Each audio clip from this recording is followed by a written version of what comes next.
ఒక మారేడు వనమునందు శివలింగమును ప్రతిష్ఠించి ఆ శివలింగాన్ని రోజు అర్చన చేస్తూ తపస్సు చేస్తున్నాడు. కడగి ఫలమూల దళముల క్రమముగను విసర్జనము చేసి మారుతాశనమెగొనుచు రేయు బవలను ఏకాగ్ర రీతి శంభుదారణనొక కంటద విలియ తండుదనరే. ఆయన రోజు రోజుకి భోజనాన్ని పరిత్యజిస్తూ కొన్నాళ్లు నీళ్లు తాగుతూ, కొన్నాళ్లు ఆకులు తింటూ, కొన్నాళ్లు గాలి మాత్రమే పీలుస్తూ ఘోరమైనటువంటి తపస్సు చేస్తున్నాడు. సతి గుణవతి అయిన మరుద్దతి తన పెనిమిటి నరయుచు తాను ఉమా సంయుతిని పశుపతిని మానక సతతము ముదిత గొలుచుచునుండే సముచిత భక్తిన్. ఆవిడేం చేస్తోంది? తపస్సు చేస్తున్నటువంటి భర్త గారికి కావలసినవన్నీ అందిస్తూ, తపస్సు చేసుకుంటున్న భర్త గారి యొక్క క్షేమమును విచారణ చేస్తూ తాను కూడా ఖాళీ సమయంలో పరమేశ్వరారాధనమును చేస్తోంది. ఆ పశుపతిని ఆరాధన చేస్తోంది. ఇలా ఆరాధన చేస్తున్నారు. ఇద్దరు దంపతుల యొక్క పూనిక ఏమిటంటే ఆ ఈశ్వరానుగ్రహము చేత మనకి బిడ్డలు కలిగి తీరుతారు. వీళ్ళిద్దరిక్కడ తపస్సు చేస్తూనే ఉన్నారు. శంకరుడు ప్రత్యక్షం అవ్వలేదు. నారద మహర్షి కైలాసానికి వెళ్ళారు. వెళ్లి కైలాసంలో శంకరుణ్ణి చూసి, కనికరమారయన్ వలదే గదిలి భక్తుల సకరాదే నీ మనము దయామయం బిటుల మాన్పడనేలకో తండ్రి, ఇంకనైనను మునియుగ్మమున్ తొలపు నమ్మికతో నిన్ను కొల్చుచున్న వారి నిశము లెమ్ము రమ్ము రయమాదటగావగవరలం విభూ. తండ్రి, నిన్ను నమ్మి ఆ దంపతులిద్దరూ అంత తపస్సు చేస్తున్నారయ్యా. ఇలా పిలిస్తే పలికేవాడివి, కొంగు బంగారం అని పేరే. అంత తపస్సు చేసేంత వరకు ఎందుకయ్యా ఇలా భీష్మించు కూర్చున్నావు? ఏమిటయ్యా వాళ్ళు చేసిన పాపం? నీ పేరుకే ఇవాళ అపకీర్తి వస్తోంది. ఇలా పిలిస్తే పలికేవాడని నీకు పేరు. తల్లిదండ్రులు లోకమునకు జగత పితరవు వందే పార్వతీ పరమేశ్వరవు అని పేరు. నీ దయ ఏమైపోయిందయ్యా? వాళ్ళంతా పరితపించాలా? వాళ్ళు ఏమడిగారయ్యా? నిన్ను కొడుకుని అడిగారు, ఆ మాత్రం నువ్వు ఇవ్వలేవా? రా బయలుదేరి అన్నాడు. అనేటప్పటికీ వెంటనే ముందుట కదిలినది ఎవరో తెలుసా అండి? ఆయన్ని శివుణ్ణి చెయ్యాలి. అమ్మ అనుగ్రహం కదలాలి ముందు. అమ్మవారందిట ఒక్కసారి ఇలా చూసి, అనిన త్రిలోకమాత తన యాత్మపు పుల్ల వడంగ ఇట్లనెను వినుముని, నే ప్రతిక్షణము వేడుచునుంటిని మహాత్ము అందనుడు జనించునట్లు వరదానము వారికి చేయుమంచు జాగును ఒనరించుచుండే మది గొంకుచునుంటిని నేను ఇట్టులను. అయ్యయ్యో నారదా, నేను రోజు ఈ మహాత్ముడికి చెప్తూనే ఉన్నా. ఇది ఒక చిత్రమైన మాట అండి. సాధారణంగా భార్య అంత పెద్ద మాట వేసేసి గౌరవించేసిందంటే హఠాత్తుగా ఆయన ఏదో పొరపాటు చేశారని గుర్తు.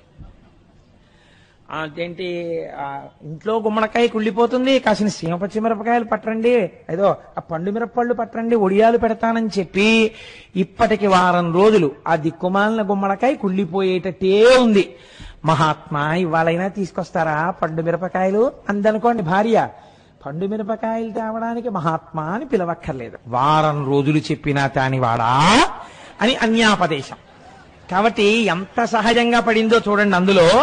కాబట్టి ఆవిడంది, ఈ మహాత్ము నేను ప్రతిరోజు చెప్తున్నాను, మహాత్మా వెడదాం రండి అని. లేస్తేగా రండి ఇప్పటికైనా వెడదాం, వెళ్ళి వాళ్ళకి పిల్లల్ని ఇద్దాం అంది.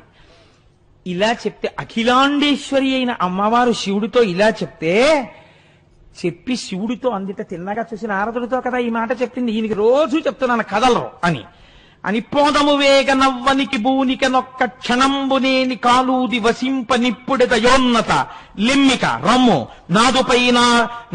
నాదుపై నాదరముంపు భక్తుజనలందిటు జాలము సేయవెన్నడున్ మోదముతో ఇకన్ పయనమున్ ప్రకటింపుము నందికిమ్ముగన్. ఏమిటయా శంకర అలా కూర్చుంటారేమిటి మీరు? అలా కూర్చోకూడదు. ఒక క్షణం ఆలస్యం చేయడానికి వీల్లేదు.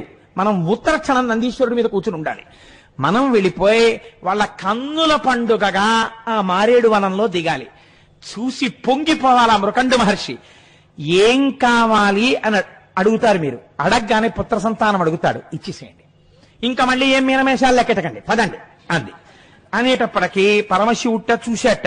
చూసి అయ్యయ్యో నేను మాత్రం కాదన్నానా ఈశ్వరి దా అని నందీశ్వరుణ్ణి పిలిచాట. పిలిచి నందివాహనుడై గబగబా బయలుదేరి వచ్చేశాడు మారేడు వనానికి. తల్లిదండ్రులు ఎప్పుడైతే వెళ్తున్నారో వెనక గణపతి బయలుదేరాడు, సుబ్రహ్మణ్యుడు బయలుదేరాడు, ప్రమదగణాలు బయలుదేరాయి, నారదుడు బయలుదేరాడు, లోకపాలకులు బయలుదేరారు, తన వెంటన్ శ్రీలచ్చి వెంటన వరోధ వ్రాతమున్నట్టుగా అందరూ వచ్చేశారు. ఒక్కసారి మారేడు వనంలో ఇంతమంది దిగిపోయారు. ఏం అదృష్టం అండి మృకండు మహర్షిది. నిలబడిపోతే ఆయన కన్నులు విప్పి చూసి సాష్టాంగ దండ ప్రణామం చేసి స్తోత్రం చేసి శంకరుణ్ణి నిలబడ్డాడు. శివుడును మౌని చూచి ఎన్ చిత్తమునం తగమెచ్చినాడనీదు విమలమైన చిత్తము దూరపు భక్తియు తపంబు పెంపు ఆయువు కడుంగల్గు వారలన యోగ్యుల కొడుకుల ఇచ్చునట్లు నింతువో 16 వర్షములకే పరమందు సుపుత్రు కోరెదో. ఎన్ని విశేషణాలు వేశాడో చూడండి శంకరుడు. శివుడును మౌని చూచి ఎన్ చిత్తమునం తగమిచ్చినాడనీద విమలమైన చిత్తము దూరపు భక్తియు తపంబు పెంపు. ఏమయ్యా నీ తపస్సు చూసి నేను ఎంత పొంగిపోయానో తెలుసా? ఎంత నిర్మలమైన మనస్సయ్యా నీది. నేను రాకపోయినా నువ్వు కోపగించుకోలేదయ్యా. అంటే అసలు లోకమునకు ఒక గొప్ప విషయాన్ని ఆవిష్కరించగలిగినటువంటి కొడుకుని పొందడానికి అర్హుడైన వాడు ఈయనే. కాబట్టి నీకేం కావాలని అడగట్లేదు ఇప్పుడు శంకరుడు. నేనే నీకు ఇద్దాం అనుకుంటున్నాను. అయోగ్యులు, వంశానికి చెడ్డ పేరు తెచ్చేవారు, నీకు మనశ్శాంతి లేకుండా చేసేవారు 100 కొడుకులు కావాలా? 16 సంవత్సరములకే పరాన్ని పొందేటటువంటి కొడుకు కావాలా? ఎవరు కావాలో చెప్పు. ఇది చాలా కొంచెం క్లిష్టమైన సమస్య కదండి బాహ్యంలో. కాబట్టి ఆయన అని అడుగినా విని మౌనియు మనమున సంకోచమంది మరిగి తరిగి అంతనే సర్వము శివవశమని అనగుని 16 సమల అర్భకు కోరెన్. ఇప్పుడు మీరు పరమశివుడు పెట్టిన పరీక్ష గమనించాలి. దేని కొరకు కొడుకుని అడుగుతున్నాడు? ఒక కొడుకు కావాలని తపస్సు చేశాడా? ఒక సరి అయిన కొడుకు లేకపోవడం వల్ల గృహస్థాశ్రమంలో చెయ్యవలసిన విధులు చెయ్యలేకపోతున్నానని తపస్సు చేశాడా?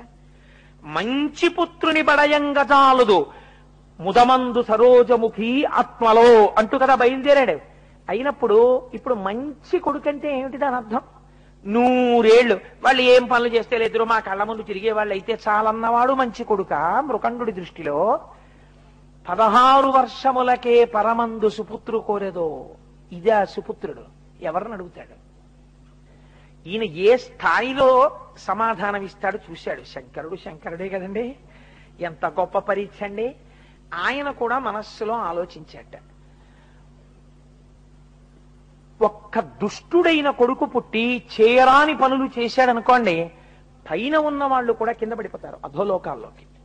కాబట్టి ఒక మంచి కొడుకునే అడుగుదాం. నేను ఎందుకు కోరుకున్నాను? పితృరుణం నుంచి విముక్తున్నవడానికి. మళ్ళీ వాళ్ళను కూడా పడగొట్టే కొడుకు నాకెందుకు? ఆ పైన 16 వర్షములకే పరమందు సుపుత్రు కోరెదో అన్నవాడెవడున్నాడో వాడు తలుచుకుంటే ఎందుకు మళ్ళీ మార్చి ఏదైనా చెయ్యలేడు. ఇది ఇచ్చినవాడు అది ఇవ్వడా తర్వాతని ఏమిటి నమ్మకం?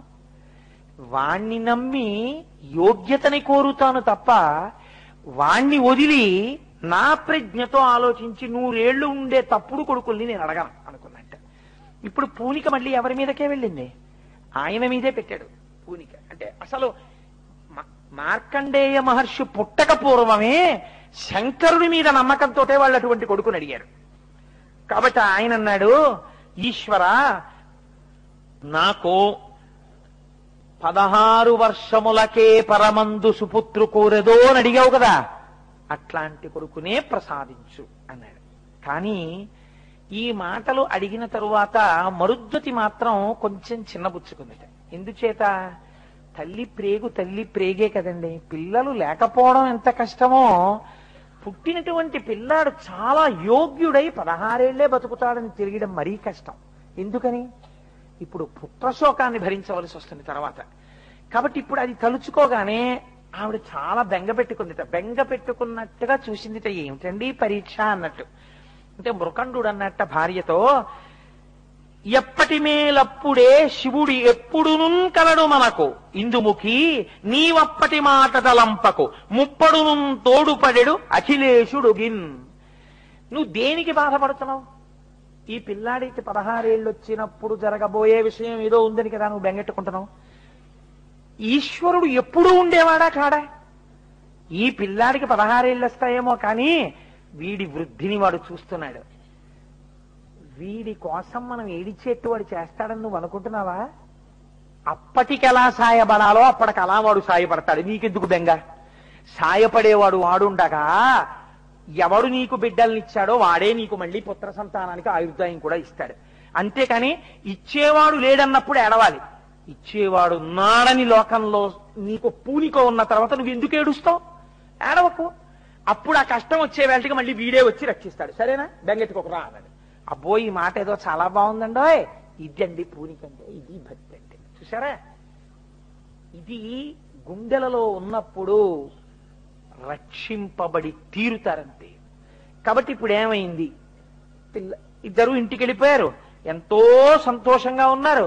భార్యతో ఒక మాట అన్నాడు, పలువురు కుమారకులు కుల పాంసనులు జనించి దీర్ఘాయువు నొందిన మంచిదగునే, కులము సత్పుత్రుడొక్కడు కలిగనేని ఎల నభబంట్లు సన్నుతి నెగడు జగతి. చూడు, మనకి 9 పుత్రులు పనికి మాలిన వాళ్ళు పుట్టే కన్నా ఆకాశమంతెత్తు ఎదిగిపోయేటట్టుగా మనని కాపాడగలిగిన వాడు, పేరు తేగలిగినటువంటి వాడు ఒక్క కొడుకు పుట్టినా చాలు. కాబట్టి నువ్వు బెంగ పెట్టుకోకు అని చెప్పి ఇద్దరు సంతోషంగా ఇంటికి వెళ్ళిపోయారు. వెళ్ళిపోయిన తర్వాత వాళ్ళకి ఒక మంచి శుభ నక్షత్రంలో ఒక బిడ్డడు జన్మించాడు. పిన్నిధిని బడసిన ఎట్టి పేదలట్లు ఆ మృకండును తత్సతి అనవరతము ముద్దు కొమరిని గాంచుచు హద్దులేని అరుసమున ఓలలాడిరి అన్ని మరచి. కొన్నాళ్ళకి వాళ్ళకొక చిన్న బిడ్డడు పుట్టాడు. వాడు పెద్దవాడు అవుతున్నాడు, పాకుతున్నాడు, బుడిబిడి అడుగులు వేస్తున్నాడు, అమ్మా అంటున్నాడు, నాన్న అంటున్నాడు. వాళ్ళిద్దరూ పొంగిపోయారు. పిన్నిధిని బడసిన పేదలట్లు. బాగా పేదవాడికి 1 కోటి రూపాయల లాటరీ తగిలితే ఇంకా జీవితాంతం ఎంత సంతోషిస్తాడో వాళ్ళు అలా సంతోషిస్తున్నారు. ఆ మృకండు తత్సతి అనవరతము ముద్దు కొమరిని కాంచుచు హద్దులేని అరుసమున ఓలలాడుచురు అన్ని విడచి ఆనందరసంలో మునిగిపోతున్నారు. ఆ మృకండు మహర్షి, ఆయన భార్య, ఆ పిల్లవాడిని చూస్తూ పరవశించిపోతున్నారు. ఇలా జరుగుతూ ఉండగా ఈ పిల్లవాడు రోజు రోజుకి దినదిన ప్రవర్ధమానం అవుతున్నాడు. ఆ పిల్లవాడికి యోగ్యమైనటువంటి వయస్సులో ఉపనయనం చేశారు, గురుకులానికి పంపించారు. వాడు చక్కగా వేదాల్ని, ఉపనిషత్తుల్ని అన్నింటినీ చాలా తక్కువ సమయంలో నేర్చేసుకున్నాడు. వాడు ఎంత అనుష్ఠాన బలం ఉన్నవాడు. ఇది ఉమానుగ్రహమును పొందుట, అఖిలాండేశ్వరి అనుగ్రహాన్ని పొందాడు. అనుష్ఠాన పర్యంతములోకి వచ్చింది ఆ పిల్లవాడికి. పెద్దవాడైన తర్వాత వచ్చిన భక్తి గొప్పది కాదండి. చిన్న పిల్లవాడిగా ఉండగా మార్కండేయుడి యొక్క జీవితాన్ని మీరు అవధరించండి. నడువగా వచ్చిన నాటి నుండి శివదేవళంబులకెగుదించు, పలుకగా వచ్చినప్పటి నుండి నమశివాయన్ సేప్రొద్దు పలుకుచుండు, చదువుగా వచ్చిన సమయంబునందుండి శైవ ప్రబంధంబుల పఠన చేయు, వ్రాయగా వచ్చిన వరుసనే శివకోటి మించిన వేట్క లిఖించుచుండు, బూది సర్వాంగములనిపుడు పూయుచుండు, తవిలి రుద్రాక్షలను మెడదాల్చుచుండు, పార్థివేశార్చ ఏ రోజు బాయకుండు, భూషణంబై తనరు అమ్మునిసుతుండు. ఆ పిల్లవాడు రోజు రోజు ఎలా పెరుగుతున్నాడు? నడువగా వచ్చిన నాటి నుండి శివదేవళంబులకెగుచుండు. ఆ పిల్లవాడికి నడవడం వచ్చినప్పటి నుంచి వాడికి సంతోషం ఏమిటంటే, ఒక్కరోజు నాన్నగారు తీసుకెళ్లారు. వాడు ఆ బుడిబుడి అడుగులు వేసుకుంటూ శివాలయంలోకి వెళ్ళి ఆ శివుడికి దండం పెడుతుండేవాడు. ఎగిరెగిరి శివుడి యొక్క ఆ కొమ్ముల్లోంచి శివలింగ దర్శనం చేసి పొంగిపోతుండేవాడు. పలుకగా వచ్చినప్పటి నుండి నమశివాయన్ సేప్రొద్దు పలుకుచుండు. వాడికి మాట్లాడడం వచ్చినప్పటి నుంచి ఎప్పుడు నమశివాయ నమశివాయ నమశివాయ అంటుండేవాడు. చదువుగా వచ్చిన సమయమందుండి శైవ ప్రబంధంబుల పఠన చేయు. వాడికి చదవడం వచ్చినప్పటి నుంచి నాన్నగారి యొక్క శైవ ప్రబంధాలన్నీ తీసి చదువుతుండేవాడు. వ్రాయగా వచ్చిన వరుసనే శివకోటి మిక్కిలి వేట్క లిఖించుచుండు. శివనామం ఎంత గొప్పదండి, మామూలు నామం ఏమిటది. అందుకే మీకు ఇప్పుడు శ్రీ శివ కోటినామాల పుస్తకాలు పంచబోతున్నారు. మీరు రాసిన ఆ కోటినామాలన్నింటినీ ఇక్కడ స్తూపంగా కట్టబోతున్నారు. కాబట్టి దానికి ఒక మహానుభావుడు మోహన్ రావు అనుకుంటాను ముందుకొచ్చి ఆ శ్రీ శివ నామాలతో శివకోటి పుస్తకాలు వేస్తున్నారు. చదువుకోవడం వినడంతో సరిపోదుగా, చెయ్యాలి. కాబట్టి నేను శివకోటి నామాలు ఇస్తానండి, రోజుకొక్క పేజీ రాసి మళ్ళీ మనం ఒక ఉత్సవం చేసి మళ్ళీ శివుడి గురించో 3 రోజులు సభ చేసి స్తూపంలో ఈ శివకోటి పుస్తకాలన్నీ వేద్దామన్నారు. కాబట్టి చూడండి, ఆయన వ్రాయగా వచ్చిన వరుసనే శివకోటి మించిన వేట్క లిఖించుతుండు. వ్రాయడం వచ్చినప్పటి నుంచి రోజు శ్రీ శివ శ్రీ శివ శ్రీ శివ అని శివకోటి రాసేవట్ట. బూది సర్వాంగముల నిపుడు పూయుచుండు. విభూతిని ఒంటి నిండా అన్యవయవాలకి రాసుకునేవాడు. తవిలి రుద్రాక్షలను మెడ తాల్చుచుండు. రుద్రాక్షలని మెడ నిండా వేసుకునేవాడు. పార్థివేశార్చ ఏనాడు బాయకుండు. ఏ రోజున పార్థివలింగానికి పూజ చెయ్యకుండా ఉండేవాడు కాదు. భూషణం బై తనరు అమ్మునిసుతుండు. ఆయన ఒక పెద్ద భూషణమై లోకమంతటి చేత గౌరవింపబడుతున్నాడు. ఇలా ఉంటూ వేదములంతదంగముల వేగని నేర్చి శివాగమంబుల ఆదరమొప్పగా చదివి ఆరసి దర్శన జాలమంతయున్మీదట శైవతత్వమును మేల్మినిరింగి శివుండె సర్వసంపాదకుడంచులో తెలిసి పాయక కొల్చుచునుండె శంకరున్. శైవాగమాలన్నీ చదివాడు, ఉపనిషత్తులు చదివాడు, వేదాలు చదువుకున్నాడు. ఈ లోకమునందు శివుణ్ణి నమ్మిన వాడికి ఏ బెంగా లేదు. శివ అన్నవాడికి, శివనామం చెప్పిన వాడికి, శివ పూజ చేసిన వాడికి సర్వలోకైక ప్రభువైన శివానుగ్రహం కలిగి తీరుతుంది అని నమ్మాడు. నమ్మి ఎప్పుడు శివనామం చెప్తూ పరమ సంతోషంగా గడిపేస్తున్నాడు. ఇలా గడిపేస్తుండగా ఒకానొక నాడు నారద మహర్షి అక్కడికి వచ్చారు. నారద మహర్షి వచ్చి ఆ మృకండు మహర్షి యొక్క భార్యని చూశారు.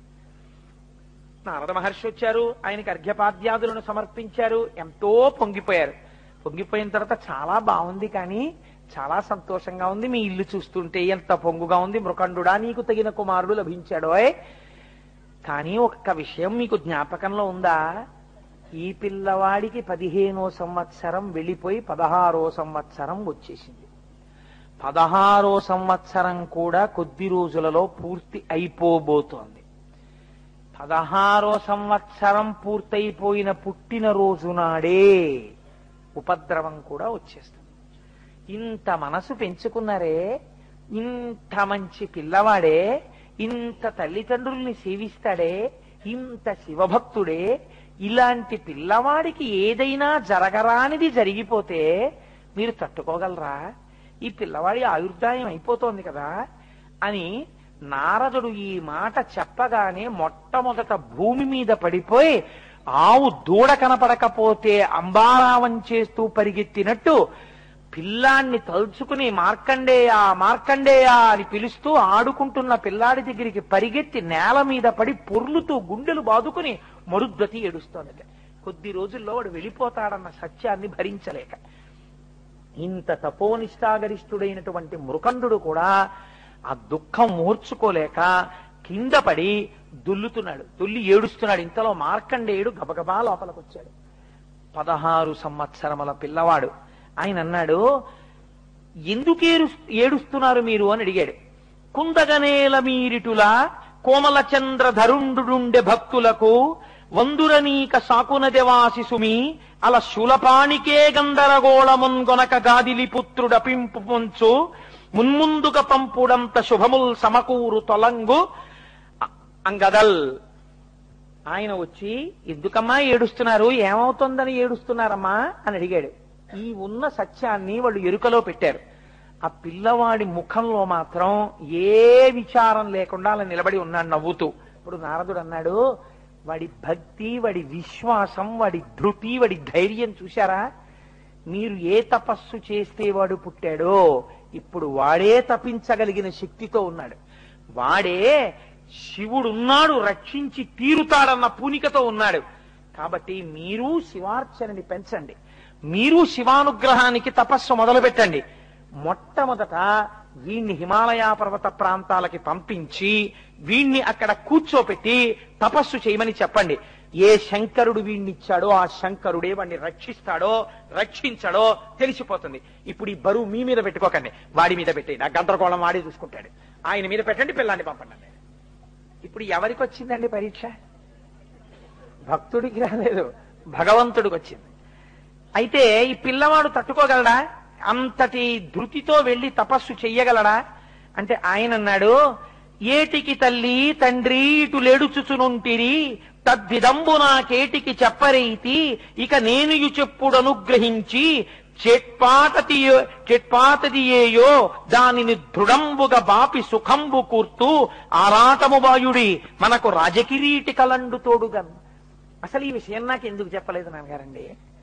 దీన్ని దాచిపెట్టి మీరు ఇన్నాళ్ళ నుంచి గుండెల్లో కుంపటి ఎందుకు పెట్టుకున్నారు? ఏమిటి నాన్నగారు బలేవారు, రాజకిరీటి మనకి పరమశివుడు ఉన్నాడండి.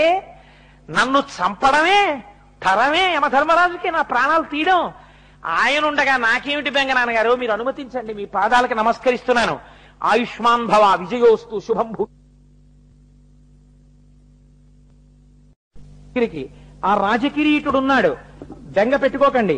ఇదిగో నేను ఇప్పుడే బయలుదేరి వెడుతున్నాను, మీరు నాకు దీర్ఘాయుష్మంతుడనవాలని ఆశీర్వచనం చెయ్యండి అని చెప్పి ఆయన బయలుదేరి వెళ్లడానికి ఇంతకి గొప్ప చేసి ఇటులెంతయును విలపింప చెల్లునే అంతయు చక్కనయ్య విడనాడు దైన్యము మన్యువేగమున్ శ్రాంతిని చెందుడిపుడే అల శంకరు గూర్చి తపింపపోయదన్ చింతల తీర్చి అఘనుడు సిద్ధి నొసంగు నొసంగు సౌఖ్యముల్. ఆ శంకరుడు గురించి తపస్సు చేస్తాను, ఆ మహానుభావుడు నాకు సిద్ధినిస్తాడు, సమస్తమైనటువంటి భోగాల్నిస్తాడు, ఐశ్వర్యాన్నిస్తాడు, ఆయుర్దాయాన్నిస్తాడు. మీరు బెంగ పెట్టుకోకండి నాన్నగారండి, మీరు కూడా శివారాధన చేయండి అని చెప్పి ఆ పిల్లవాడు వెళ్లిపోయాడు.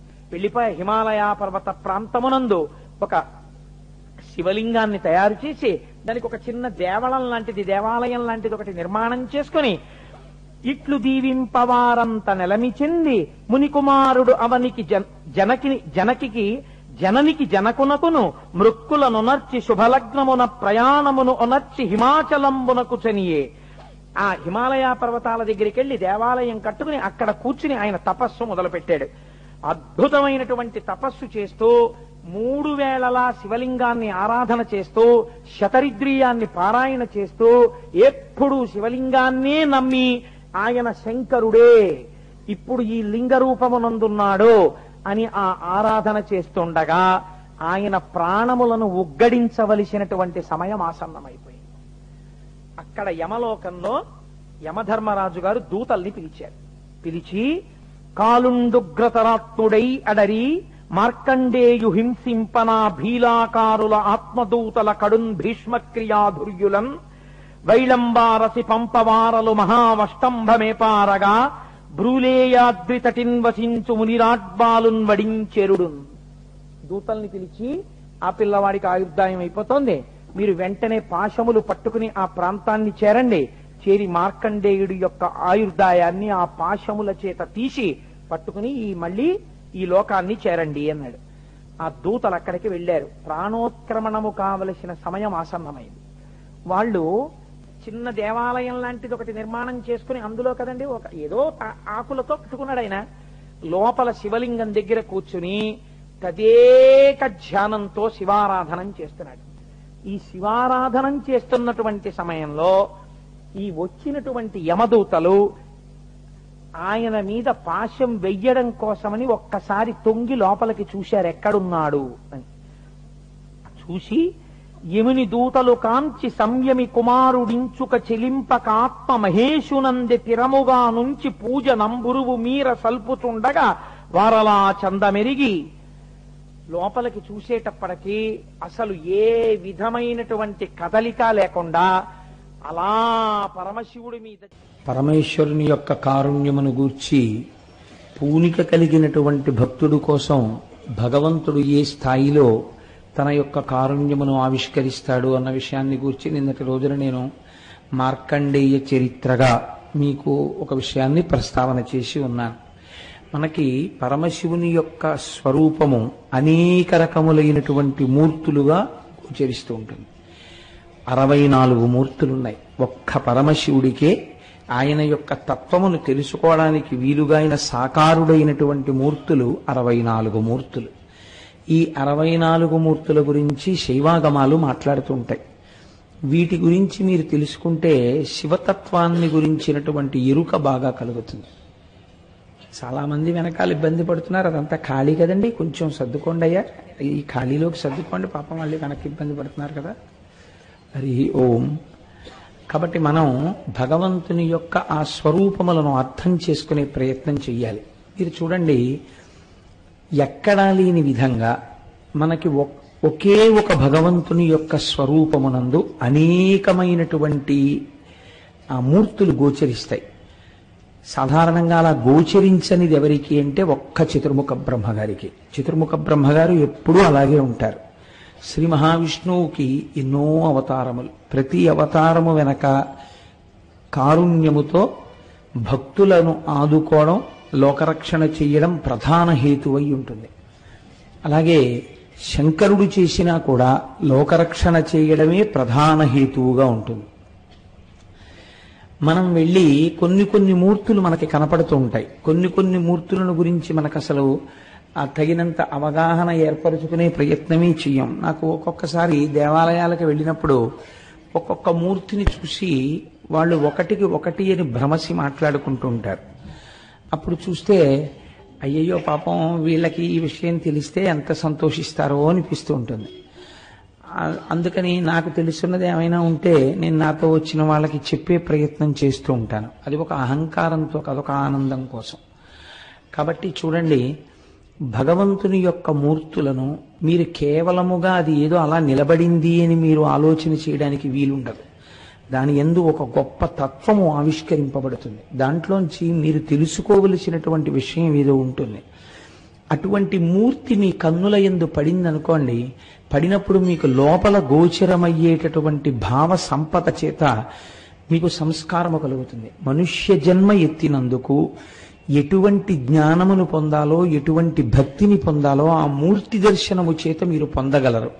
లేకపోతే శివుడు ఉన్నాడు, మీరు ఆలోచించండి, శివుని యొక్క స్వరూపమేమి అని అడిగితే శివలింగము. సాధారణంగా శివాలయాలన్నింటిలో ఏముంటుందండి? లింగస్వరూపమే ఉంటుంది. ఆ లింగస్వరూపమేమి మనం మహాశివరాత్రికి ముందు విచారణ చేద్దాం, అప్పుడు మరింత ఔచిత్యముతో ఉంటుంది. కాబట్టి తప్ప సాధారణంగా శంకరుడికి ఎక్కడా కూడా సాకారమైనటువంటి మూర్తితో దేవాలయం ఉండదు. పార్వతీ పరమేశ్వరులు ఇద్దరు సాకారమూర్తులై కూర్చున్నటువంటి దేవాలయాలు మీకు కనపడవు. కానీ సాకారముగా పరమశివుడికి పార్వతీదేవికి మూర్తి ఉన్నదా లేదా? ఉన్నది. ఎన్ని ఉన్నాయంటే 64 మూర్తులున్నాయి. ఇందులో చాలా చిత్రాతి చిత్రమైనటువంటి మూర్తులు ఉంటాయి. కానీ శివతత్వరీత్యా శివుని యొక్క 64 మూర్తులను 2 భాగములు చేసింది శైవాగమం. అందులో ఒక భాగాన్ని ఏమంటారంటే ఘోరస్వరూపములు అంటారు. ఇవి సాధారణంగా శిక్షించడానికి వస్తాయి, ఇంకా బోధ చెయ్యడానికి వీల్లేదు.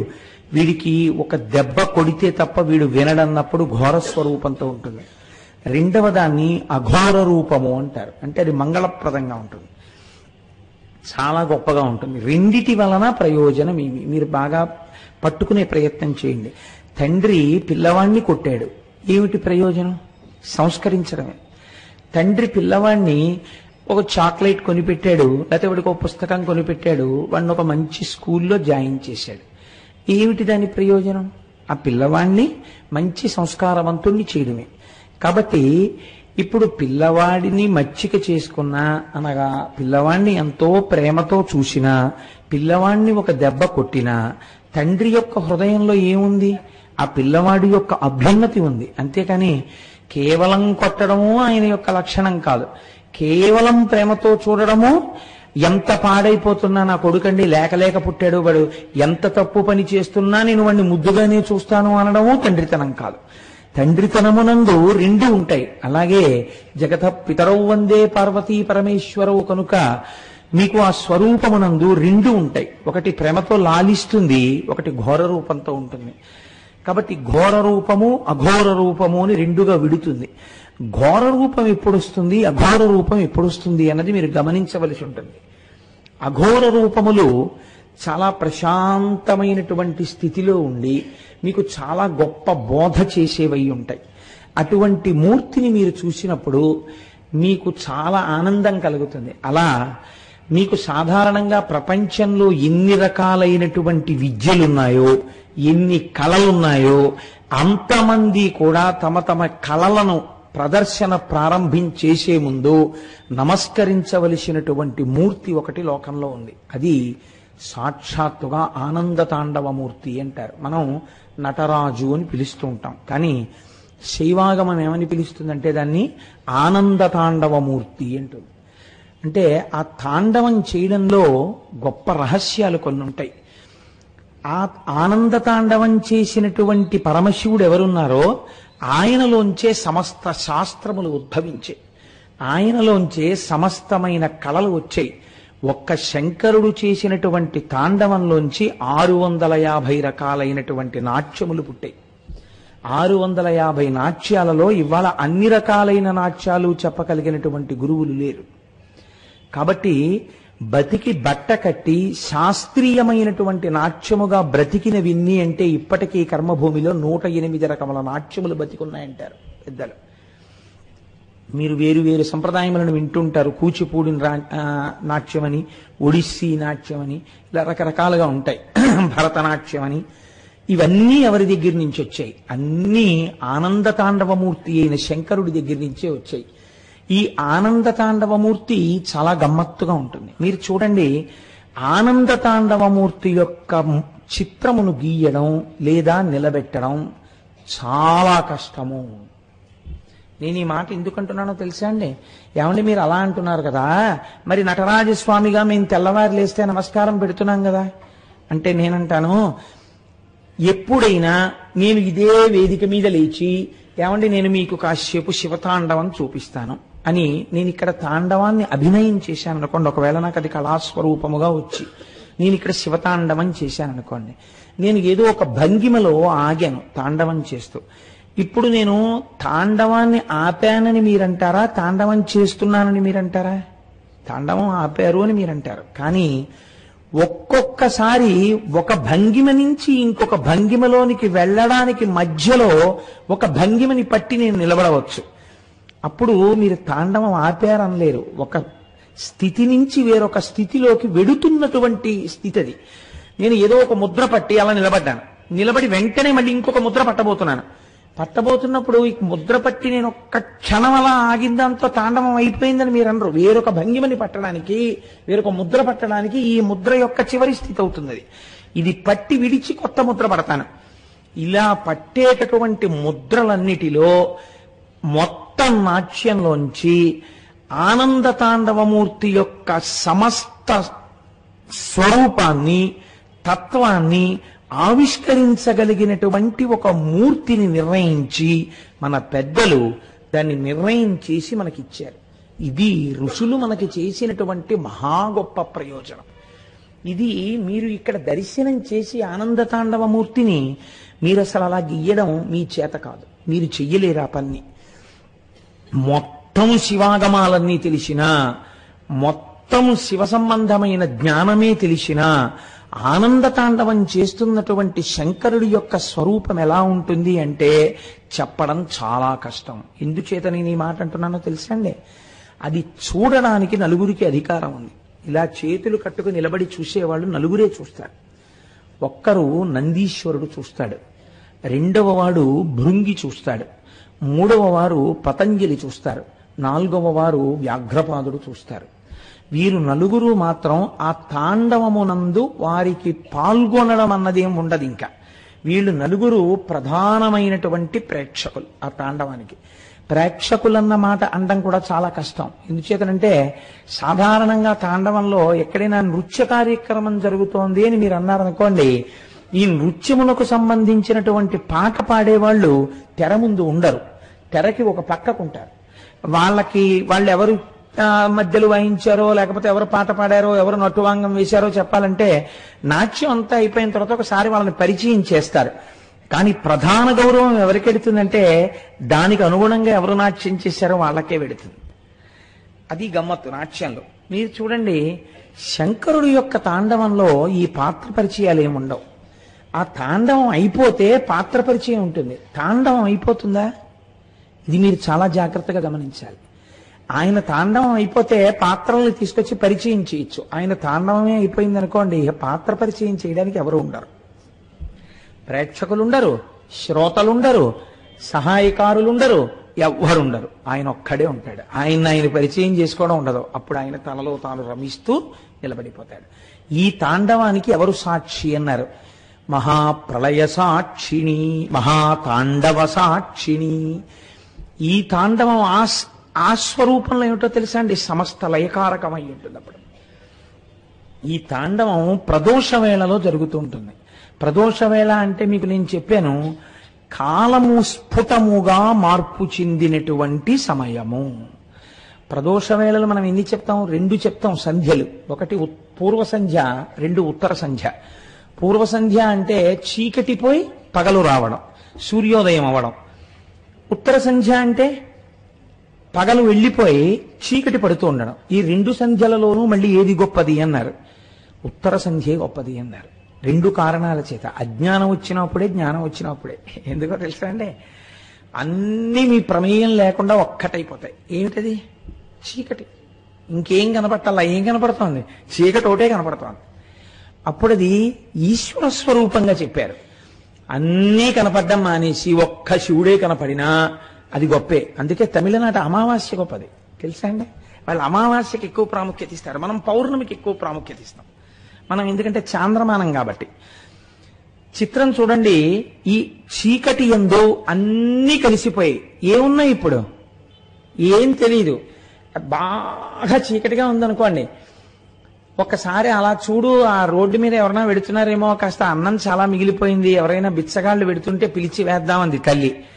ఆ కూతురు కిటికీ తలుపు తీసి చూసి, అమ్మ ఏం కనపట్టలేదు, అంతా చీకటిగా ఉందని. రోడ్డు కనపట్టలేదు, బిచ్చగాడు ఉన్నాడో లేడో తెలియదు, ఏమీ లేదు. ఏం తెలుస్తోంది? చీకటి ఒకటే తెలుస్తోంది. అది ఈశ్వర స్వరూపం. కానీ దాని యొక్క యథార్థ దర్శనము పగలుంటే కన్నా చీకటి ఏమిటో తెలియదు. అసలు పగలు వెడితే కదండి చీకటి వచ్చిందని చెప్పడానికి. కాబట్టి పగలు అమ్మవారు. ఈ అమ్మవారు ఉంటే కానీ ఆయన దొరకడు అసలు. అందుకే వాగర్ధావివ సంపృక్తం వాగర్ధ ప్రతిపత్తయే జగత పితరౌ వందే పార్వతీ పరమేశ్వరవు. ఆవిడ పాదాలు పట్టుకుంటే కానీ ఈయన పాదాలు దొరకవు. ఈయన పాదాలు దొరికినట్టుంటే అది చీకటి, మీకు తిన్నగా దొరికేయడం చాలా కష్టం. కాబట్టి ఇప్పుడు తాండవమూర్తి అన్న శబ్దంలో తాండవం చేస్తుండగా మీకు తీసుకొచ్చి ఎవరైనా ఒక మూర్తిని పెట్టగలరా? అసంభవం, పెట్టలేరు. ఒక భిక్షాటన మూర్తి అని నేను అన్నాను అనుకోండి, మీకు చూపించచ్చు. ఎలా? ఒక కపాలం పట్టుకుని భిక్ష అడుగుతున్న మూర్తి అలా నిలబడితే అది భిక్షాటన మూర్తి, అది కదలక్కర్లేదు. కానీ తాండవమూర్తి అని నేను అన్నాను అనుకోండి, శివుడు తాండవం చేస్తున్నట్టు కదలదేమండి ఇది అంటే? అలా కదలడం కుదరదు. కానీ అన్ని ముద్రలలో ఏ ముద్ర ఆ ఆనంద తాండవమూర్తి యొక్క సమస్తమైనటువంటి తత్వమును ఆవిష్కరించగలదో అటువంటి దాన్ని మీ ముందుకు తీసుకొచ్చి పెట్టేటటువంటి ప్రయత్నాన్ని దార్శనికులైన ఋషులు చేసి సఫలీకృతులయ్యారు. ఆ చెయ్యడంలో రహస్యమేమి? అందుకే మన వాళ్ళు ఏది చేసినా ఏదో అల్లిబిల్లిగా ఉత్తినే పిచ్చి పనులు కింద అర్థం లేకుండా చేయరండి. అనవసరంగా పెన్ను పెట్టి ఇలా గీత గీయడాన్ని మన శాస్త్రం అంగీకరించాల. ఒక ప్రయోజనం ఉండాలి ఏ పని చేసినా. వాళ్ళు ఒక నటరాజస్వామిని తీసుకొచ్చి మీ ముందు నించోబెట్టారు. నటరాజస్వామి అంటే మనం సాధారణంగా నటరాజు అని పిలుస్తూ ఉంటాం. అలా పిలవడం వెనకాతల ఒక రహస్యం ఉంది. మన వాళ్ళు చాలా తేలిగ్గా మాట్లాడతారు. తేలిగ్గా మాట్లాడడం అంటే కష్టమైన విషయం అందనప్పుడు తేలిగ్గా మాట్లాడతారు. తండ్రి అని పిలవలేడు అనుకోండి, అప్పా అంటాడు, లేదా నాన్న అంటాడు. ఏదన్నా ఆయనే, ఎవరి స్థాయిలో వాళ్ళు పిలుస్తారు. ఆయన నాట్యము చేత ఈ లోకమునకు రాజయ్యాడు. ఆయన రాసరికము నాట్యము చేత చెప్పబడుచున్నది. ఇది ఎలా కుదురుతుందండి? నాకు చెప్పండి. ఒక ఆయన మహారాజు ఎలా తెలుస్తుంది? ఆయన అధికారాన్ని బట్టి తెలుస్తుంది. ఆయన లోకమునకంతటికీ ప్రభువు, ఇది ఎలా తెలుస్తుందో తెలుసా అండి? ఆయన పాట వినండి అన్నాను అనుకోండి, అదే ఆయన పాట వింటే ఆయన ప్రభు అని ఎలా తెలుస్తుందండి? ఆయన కళాకారుడు తెలుస్తుంది బాగా, అంతేకాని ఆయన బాగా పాట పాడితే ఆయన ప్రభు అని తెలుస్తుందా? ఎలా తెలుస్తుంది? మనకి లోకంలో చిత్రాతి చిత్రమైన రాజులు ఇద్దరే. ఎవరో తెలుసా అండి?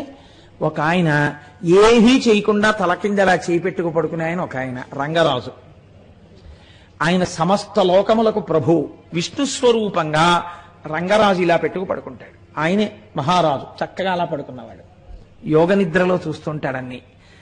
ఈయనో నటరాజు, ఈయనేం చేస్తుంటాడు? అధికారి ఏం చెయ్యాలి? రాజు అన్నవాడు ఏం చేయాలి? చక్కగా వచ్చి సింహాసనంలో కూర్చోవాలి. అంతేగాని రాజుగారు సభలోకి వస్తున్నారండి, విచారణ చేస్తారంటే రాజుగారు వచ్చేటప్పటికి తద్ధిం అనేటప్పటికి నాట్యం చేస్తూ రాజుగారు వచ్చి ఓ పెద్ద నాట్యం చేసి వెళ్ళిపోయారు అనుకోండి, అదేంటంటే రాజుగారు డాన్స్ కట్టారంటారు కదండి. కానీ మరి ఈయన మీకు ఆనంద తాండవమూర్తిగా ఉంటే మీరు నటరాజు నటరాజు అని ఎలా పిలుస్తున్నారు? నాట్యం చేసిన వాడు రాజు ఎలా అయ్యాడండి? అది ఎలా సమన్వయం అవుతుంది? అసలు మీరు ఎలా పిలుస్తున్నారు నటరాజు అని? మీరు డాన్స్ చేస్తే అక్కడ పెట్టి నటరాజు అంటున్నారు, మీరు పాట పాడితే నటరాజు అంటున్నారు, మీరు ఆరాధన చేస్తే నటరాజు అంటున్నారు, చిదంబరం వెడితే కనక సభలో ఈయన నటరాజు అంటున్నారు. ఏమిటి నటరాజ తత్వం? మీరు ఎప్పుడైనా పరిశీలన చేశారా? నాట్యం చేసేవాడు రాజు ఎందుకు అయ్యాడు అనగా మీకేమర్థం అవ్వాలి, అది మామూలు నాట్యము కాదు. ఆ నాట్యము వెనకాల మీరు తెలుసుకోవలసినది ఏదో ఉంది. అది మీరు తెలుసుకుంటే చిదంబరంలో కనకసభ దగ్గరికి వెళ్ళి అంత పెద్ద ఆనంద తాండవమూర్తిని చూడగానే మీరు ప్రణిపాతం చేసి సాష్టాంగ నమస్కారం చేసేస్తారు. ఈ భావనని మీకు పరిపుష్టం చెయ్యడానికి మన పెద్దలు ఇచ్చారు. అందులో అఘోర స్వరూపముల యందు చాలా గొప్ప స్వరూపాలలో ఆనంద తాండవమూర్తి ఒకటి. దాని గొప్పతనాన్ని మీరు అవధరించే ప్రయత్నం చేయండి. నేను మీతో ఒక మాట విజ్ఞాపన చేశాను. ఉన్నవాళ్లలో నందీశ్వరుడు ఒకడు. ఈయన అయ్యవారికి చాలా గొప్ప భక్తుడు. కానీ ఈయనకున్న గొప్పతనం ఏమిటంటే అమ్మవారిని అంతగానూ గౌరవిస్తాడు. కానీ ఎక్కువగా ఎక్కడ పడుకుంటాడు? అయ్యవారింటి ముందే పడుకుని ఉంటాడు. గభాలన ఎవరి కాలి గజ్జె చప్పుడు వింటే లేస్తాడు, అయ్యవారి కాలి గజ్జె చప్పుడు వింటే లేస్తాడు. ఈయనది ఇది స్వభావం. ఇంకొకరున్నారు భృంగి. సాధారణంగా విచిత్రం ఏమిటో తెలుసా అండి? లోకంలో ఒక పోకడు ఉంటుంది. ఇంటి ఇల్లాలి దగ్గర గౌరవం తెచ్చుకోని వాడు ఇంటి యజమాని యొక్క మంచితనాన్ని తెచ్చుకోవడం చాలా కష్టం. ఎందుకో తెలుసా అండి? అంటే మీకు అర్థం అవడం కోసం చెప్తున్నాను, నన్ను అన్యథా భావించకండి. మీరు మా ఇంటికి వచ్చి కాలింగ్ బెల్ కొట్టి కోటేశ్వరారు ఉన్నారా అండి అని అడిగారు అనుకోండి, లేరండి బయటికి వెళ్ళారు, మీరెవరు అని అడిగారు అనుకోండి, మీకు అనవసరం, మీకు ఏం చెప్తే తెలుస్తుంది? మా కోటేశ్వరారితో పని, ఆయన ఎప్పుడు వస్తారో మీరు చెప్పండి చాలు అన్నారు. నేను వారి భార్యనండి, మీకు ఏం కావాలో చెప్పండి, పోనీ మీ పేరు చెప్పండి, నేను వారు వచ్చినప్పుడు చెప్తాను అందనుకోండి. మీకు అనవసరం అమ్మా అవన్నీ, ఆయన ఎప్పుడు వస్తారో మీరు చెప్పండి చాలు అన్నారు అనుకోండి. నాకు తెలియదండి ఎప్పుడు వస్తాడో, ఆయన వెళ్ళిపోయిన వాడు మళ్ళీ ఆయన ఇష్టం వచ్చినప్పుడు వస్తుంటాడు, మీరు వెళ్ళి రావచ్చు అని తలిపేసేస్తుంది. తర్వాత ఏం చేస్తుంది? దానికి తెలుసు నేను గుళ్ళోకి వెళ్ళాను, పావు గంటలో వస్తాను. నేను తిరిగి వచ్చాను, ఎవరో ఒక ఆయన వచ్చాడు. వచ్చి మీరెవరండి అని నేను ఎంతో మర్యాదగా అడిగాను. మీకు అనవసరం, మీకేం తెలుసు, మా కోటేశ్వరారితో పని అన్నాడు. మీరు డేట్లు ఇచ్చినా, మీరు కానీ ఆయన్ని కూర్చోబెట్టి కాఫీ పట్రా అన్నా మరి టిఫిన్ మాడిపోతుందండి. కాబట్టి ఏమవుతుంది? కాసేపు ఆగా ఆయన వస్తే, ఇప్పుడు ఎవరొచ్చినా నేను ఎవరి వంక చూస్తాను? ఓసారి ఇలా చూస్తాను, చూస్తే అందనుకోండి ఏది గ్రాంట్ చేయబడదు కదండి. లౌకికంగా మీరు ఆలోచించండి, ఎందుకు గ్రాంట్ చేయబడదు? అదే వచ్చిన అంటే ఉదాహరణకి చెప్పానంలో పాపం దాన్ని ఇలాంటివి చేస్తున్నారంటారా మేడం గారు మీరని దాన్ని అడక్కండి. మీరు సభలో ఉంది కూడా లేనిపోని ఇబ్బంది నాకు. కాబట్టి మీరు అదే సత్యనారాయణ అసలు ఒప్పుకోడు, భృంగి సత్యనారాయణ నాకు. కాబట్టి అదే అమ్మా మీకు తెలిసి ఉంటుంది, ఒక పని చేయండి తల్లి, కోటేశ్వరరావు గారికి చెప్పినా మీకు చెప్పినా అభేదమ్మ దృష్టిలో, మీకు చెప్పింది వారికి చెప్పినట్టే. తల్లి ఒక చిన్న అవసరం మీద వచ్చాం, ఏదో ఉత్సవం చేస్తున్నాం, వాడికి ఏం చేతకపోయినా 4 మాటలు ధైర్యంగా మాట్లాడతారని విన్నాం. కాబట్టి అలా అంటే మళ్ళీ విందగా, అందుకని వారు ఏదో మాట్లాడతారు. కాబట్టి మీరు వారు 1 గంట ఉపన్యాసానికి వచ్చేటట్టుగా మీరు ఏర్పాటు చేయాలమ్మా. మిమ్మల్ని చూస్తే పార్వతీదేవిలా కనపడుతున్నారు తల్లి, మా కోరిక తీరుతుందని నమ్మకం వచ్చేసింది. కోటేశ్వరరావు గారే కనబడితే ఖాళీ లేదనేసిన గబుక్కుని, ఇవాళ మీరు కనపడడం మా అదృష్టం, మా పని అయిపోయినట్టేనమ్మా, మీ దగ్గర శుభవార్తకి మళ్ళీ నామినీగా కోటేశ్వరారిని కలుస్తాం, పని అయిపోయినట్టే అని మీరు అని వెళ్ళిపోయారనుకోండి. ఏమండి పాపం ఆయన ఎవరో వచ్చారు, ఎక్కడో చూద్దురు 1 అరగంట. ఏమైంది?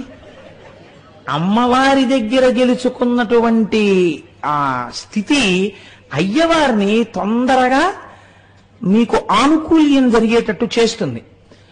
అమ్మవారి దగ్గర చెడ్డ పేరు తెచ్చుకుని అయ్యగారి మనసు గెలుచుకోవడం చాలా కష్టం. కానీ పార్వతీ పరమేశ్వరుల కుటుంబం దీనికి భిన్నంగా ఉంటుంది. మీరు ఆలోచించండి ఎప్పుడైనా. అసలు ఆ శివతత్వమే గమ్మత్తండి. ఈయన ఇద్దరినీ ఎక్కించుకుంటాడు నందీశ్వరుడు.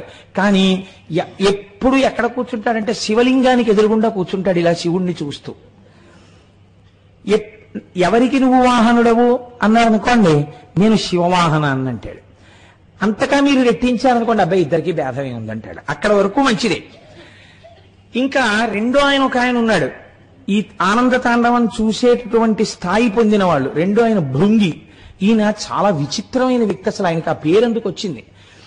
ఆయన శంకరుడి దగ్గర ఉపాసన చేసి అన్నాడు, నేను నీకొక్కడికే నమస్కారం పెడతాను, నేను ఎప్పుడూ అమ్మవారికి నమస్కారం పెట్టను. ఇది నాకున్నటువంటి లక్షణం. నాకు ఆ ఆడవాళ్ళంటే ఇష్టం ఉండదు, నీ పెట్టని ఆడవాళ్ళకి దండం అన్నాడు. అంటే శంకరుడు అన్నాడు, అలా అంటే ఏమనాలండి? ఏమిటో లేనిపోని గొడవలు పెట్టేటట్టున్నావు, ఆ పిచ్చేమిటి? రెండూ కలిసే ఉంటాయి అనాలి. ఆయన అన్నాడు, ఆయన భోళా శంకరుడు, పోన్లే చాలా సంతోషం, నాకు దండం పెట్టాలనుకుంటున్నావు కదా పెట్టుకో అన్నాడు. అమ్మవారికి కోపం వచ్చింది. ఏమిటండి మీరు ఆ వరం ఇవ్వడం? మీకు ఒక్కడికి దండం పెడతాడా, నాకు పెట్టడా? ఎలా పెడతాడో చూస్తానంది. ఏం చేస్తావన్నాడు. కూర్చోండి వెళ్ళి చేస్తాను, ఏం చేస్తాను అన్నాడు. వెళ్ళి కూర్చున్నాడు శంకరుడు. నాకు వరం ఉంది కదా అన్నాడు. అర్ధనారీశ్వర తత్వంలో సగానికి వచ్చేసింది. ఇప్పుడు ప్రదక్షిణం చేసి నమస్కారం పెట్టి చూస్తాను. వామార్ధ భాగం నాది, కుడిపక్క ఆయింది. ఎలా ప్రదక్షిణ చేస్తావు చెయ్యండి. భృంగి చూశాడు. చూసి ఆయన వెంటనే ఒక తేనెటీగా అయిపోయి ఇలా తిరిగి వచ్చి శంకరుడి వెనక నుంచి ఖచ్చితంగా పార్వతీదేవి శరీరం ఎక్కడ ప్రారంభం అవుతుందో అక్కడ ఒక కన్నం పెట్టి అందులోంచి తిరిగాడు. ఆ కన్నంలోంచి ప్రదక్షిణం చేసి పార్వతీదేవిని వదిలేశాడు ఆయన. వదిలేస్తే అమ్మవారు అసలు ఎరుపు మరింత ఎరుపెక్కింది. కానీ శంకరుడు సముదాయించి అన్నాడు, అలా కోప్పడకు, ఇలా భక్తి ఉండి ఇలా ఉన్నటువంటి వాళ్ళకే పాఠం చెప్పాలి అని. తర్వాత ఏదో చాలా పెద్ద వ్యవహారం ఒకటి జరిగింది, ఓదార్చాడు. తర్వాత భృంగి ఇద్దరికీ భక్తుడయ్యాడు. ఈ భృంగి ఒకడు చూస్తూ ఉంటాడు ఈ తాండవాన్ని. నంది, భృంగి, తర్వాత పతంజలి. పతంజలి ఆదిశేషుని యొక్క అవతారం. నేను ఎక్కడో ఈ ఉపన్యాసాల్లోనే ప్రస్తావన చేసినట్టు గుర్తు. పతంజలి ఆదిశేషుడి అవతారం కాబట్టి తల పావుగా ఉంటుంది, తల మనుష్యుడిగా ఉంటుంది, మిగిలినటువంటి శరీరం పావుగా ఉంటుంది. వ్యాఘ్రపాదుడు తలకై మనుష్యుడిది ఉంటుంది, కింద పాదాలు అవి అన్నీ పెద్ద పులి ఉంటాయి. ఈ నలుగురు నిలబడి ఈ ఆనంద తాండవాన్ని చూస్తూ ఉంటారు. చూస్తున్నప్పుడు ఈ తాండవంలో ఎవరుంటారు? అందరూ ఉంటారు. 33 కోట్ల మంది దేవతలు అక్కడే ఉంటారు. ఉండి ఏం చేస్తారు? వాళ్ళు చూడ్డానికి పనికిరారు. వాళ్ళందరూ ఈ తాండవానికో పని చేస్తుంటారు. చతుర్ముఖ బ్రహ్మగారు, శ్రీ మహావిష్ణువు వీళ్ళు మధ్యలో వాయిస్తూ ఉంటారు. ఎవరికి తోచినటువంటి ఆ శబ్దాన్ని, ఎవరికి తోచినటువంటి అక్కడ వాయించవలసినటువంటి వాద్య విశేషాన్ని వాళ్ళు వాయిస్తూ ఉంటారు. ఇలా వాయిస్తుంటే ఒకసారి అన్నారట, ఒక చిన్న కనుగీటు ఎగిరిందిట. ఏమని? మేమందరం చక్కగా ఆ నాట్యం చూస్తూ, తబలాలు వాయిస్తూ, సన్నాయి ఊత్తూ, రకరకాలైనటువంటి ధ్వనులు చేస్తూ, తాళాలు వేస్తూ అందులో మేము సహకరిస్తూ ఉంటాం, మీరు ఇలా నించుంటారన్నారట. అలా అంటే నందీశ్వరుడు ఊరుకున్నాడు. ఎందుకో భృంగి ఊరుకున్నారు, వ్యాఘ్రపాదుడు ఊరుకున్నాడు, ఆదిశేషుడు అంశ కదండి, పతంజలి ఊరుకోలేదు. ఆయన అన్నాడు, ఏమిటి మీ గొప్ప? మీరు ఇలా తాండవాన్ని చూశారో మైమరచిపోతారు. అటువంటి తాండవం శంకరుడి తాండవం అంటే. కాబట్టి ఇక్కడ మధ్యలో సరిగ్గా పడదు. పడకుండా వాద్యం తప్పిందో ఆయన ఊరుకోడు. కాబట్టి మీరు పూర్తిగా ఎప్పుడైనా అనుభవించారా ఈశ్వరుడి ఆనంద తాండవాన్ని? మీరు ఎప్పుడూ అనుభవించలేదు. మీరు ఇలా వాయిస్తూనో ఊత్తూనో ఏదో తాళం వేస్తూనో మీరున్నారు. నా అదృష్టం ఏమిటో తెలుసా? నేను కేవలం ఇలా చూడడం కాదు, మీరు వాయిస్తున్న వాటినే వింటుంటాను, చూడడం చూస్తుంటాను. రెండిటినీ రెండు ఇంద్రియాలతో చేయను. కన్ను చెవు కూడా నాకు పనిచేయక్కర్లా.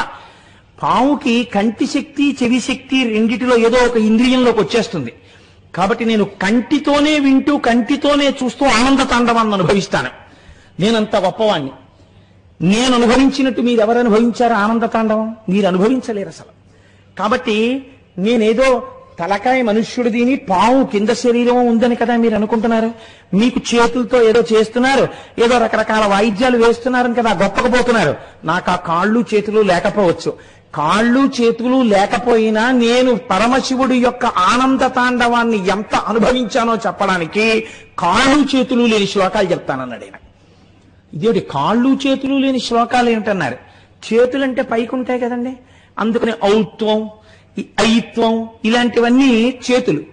కాళ్ళంటే కిందకు ఉంటాయి పొడుగ్గా, అందుకని కింద వేసేటటువంటి ఒత్తులు, దీర్ఘాలు, కింద వేసేటటువంటి ఒత్తులు, లేకపోతే ఇలా వేసేటటువంటి ఇంకొక అక్షరానికి సంబంధించినటువంటి దా కింద రా, అలాంటివి అవసరం ఎక్కువ లేకుండా నేను కాళ్ళు చేతులు లేని కవిత్వం చెప్తాను. శంకరుడు యొక్క తాండవం ఎలా ఉంటుందో నేను అనుభవించాను, మీరు చూడండి అన్నాడు. కాబట్టి చిత్రం ఏమిటంటే అసలు మీకు దీర్ఘం కనపడదు అందులో. ఒక్క దీర్ఘాక్షర ప్రయోగం లేకుండా ఆయన ఆనంద తాండవం మీద చేశారండి శ్లోకాలు. మీరు ఎప్పుడైనా ఆ అవకాశం వచ్చినప్పుడు ఒక్కసారి అనుభవించండి ఆ శ్లోకాల్ని. చిత్రం ఏమిటంటే ఆయన అనుభవం ఎటువంటిదంటే ఆయన ఆ శ్లోకాన్ని చదువుతున్నప్పుడు శివుడు యొక్క తాండవం ఆ శబ్దాల్లోకి వచ్చింది దీర్ఘాక్షరం లేకుండా. అనంత నవరత్న విలస కటక కిక్కిని జలంజల జలంజలరవం ముకుంద విధి హస్తగత మర్దోలయధ్వని ధిమిత నర్తన పదం శకుంతరద బర్హి నంది ముఖదంతి ముఖ భృంగిరిటి సంఘ నికటం సనంద సనక ప్రముఖ వందిత పదంపర చిదంబర నటం హృది భజ. ఎక్కడా దీర్ఘం వాళ్ళేదాన్ని.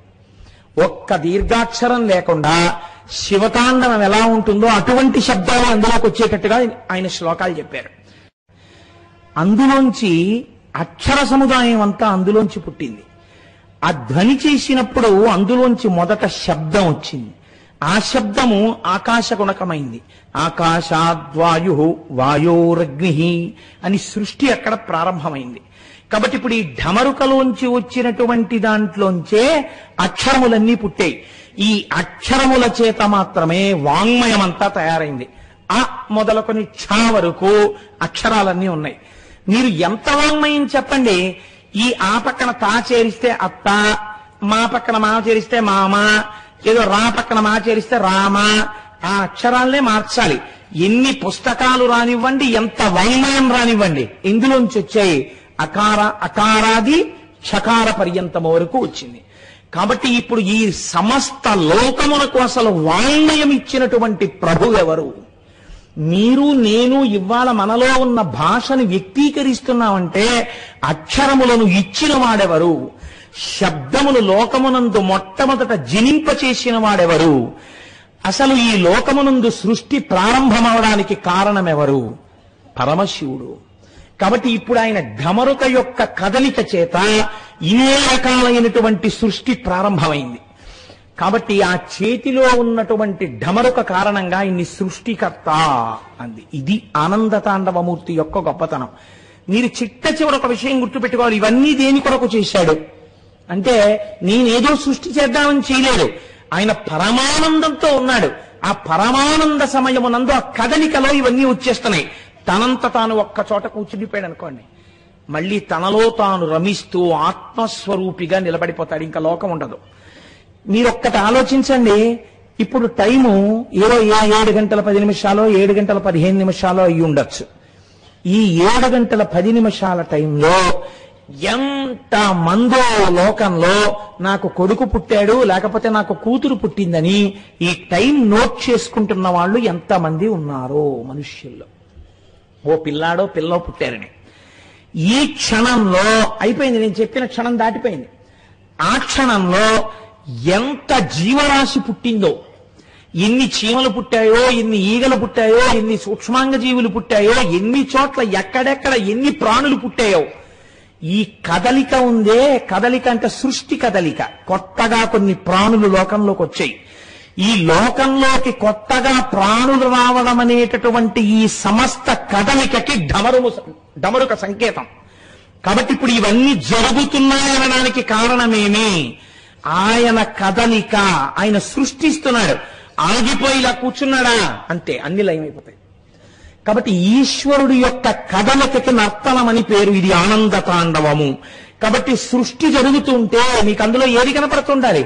ఈశ్వరుడికి ఢమరుక కనపడుతుండాలి. కాదు, ఇంకొక రహస్యం ఉంది. మీరు ఒక వాక్యాన్ని చెప్పేటప్పుడు ఆ వాక్యము పొందికగా ఉండాలి. పొందికగా లేని వాక్యం మాట్లాడారనుకోండి, ఈ క్షణమునందు ఈ లోకములో ఎంతో సృష్టి జరిగినది అని నేను చెప్పబోయి సృష్టి జరిగినటువంటి ఈ సమయమునందు లోకము అన్నాను అనుకోండి, మీకు ఇప్పుడు ఏమైనా అర్థమైందని చెప్పింది? అర్థం అవదు. వాక్యమునందు అవే మాటలు ఉండొచ్చు. ఈ మాటల్ని మీరు ఇటు మాటలు అటు, అటు మాటలు ఇటు వేశారనుకోండి, మీకు ఆ వాక్యం అర్థం కాదు. అర్థం కాక ఏంటంటారంటే, ఏం మాట్లాడుతున్నారు మీరు సరిగ్గా మాట్లాడండి అంటారు. మీకు విసుగు వస్తుంది వెంటనే 4 మాటలు అలా అన్నాక. అన్న తర్వాత మీరు మళ్ళీ వాక్యాన్ని కొంచెం సర్దారనుకోండి, ఏమిటా మాట్లాడడం, అదే మాట్లాడే తీరు, అలా మాట్లాడరు. ఈ క్షణమునందు లోకమునందు ఎంతో సృష్టి జరిగి ఉండను అలా నువ్వు ఏమిటా జిగిబిగి వాక్యాలు, నీకు మాట్లాడడం రాదా అంటారు. మాట్లాడడమునందు పొందలేకపోతే మాటలుండి ప్రయోజనం ఎక్కడుంది నాకు చెప్పండి? ఎక్కడుంది ప్రయోజనం? అసలు మీకు లేదు. భావాలు అందవు. ఎంత ఫ్రీ టాక్ టైం ఇచ్చినా గంట సేపు అవతలవాడు మాట్లాడినా యువతలవాడికి వాడు ఏం మాట్లాడాడో అర్థం కాదు. కాబట్టి మాటలు ఒక్కటి ఉంటే సరిపోతుందా? సరిపోదు. మాటలను పొందికగా ఎలా పెట్టి వాక్యము చేత మీ భావమును అవతల వారికి తెలియచేయాలి అనే ప్రక్రియ కూడా మీకు నిర్దేశింపబడాలి. ఈ నిర్దేశింపబడడానికి హేతువునకే వ్యాకరణమని పేరు.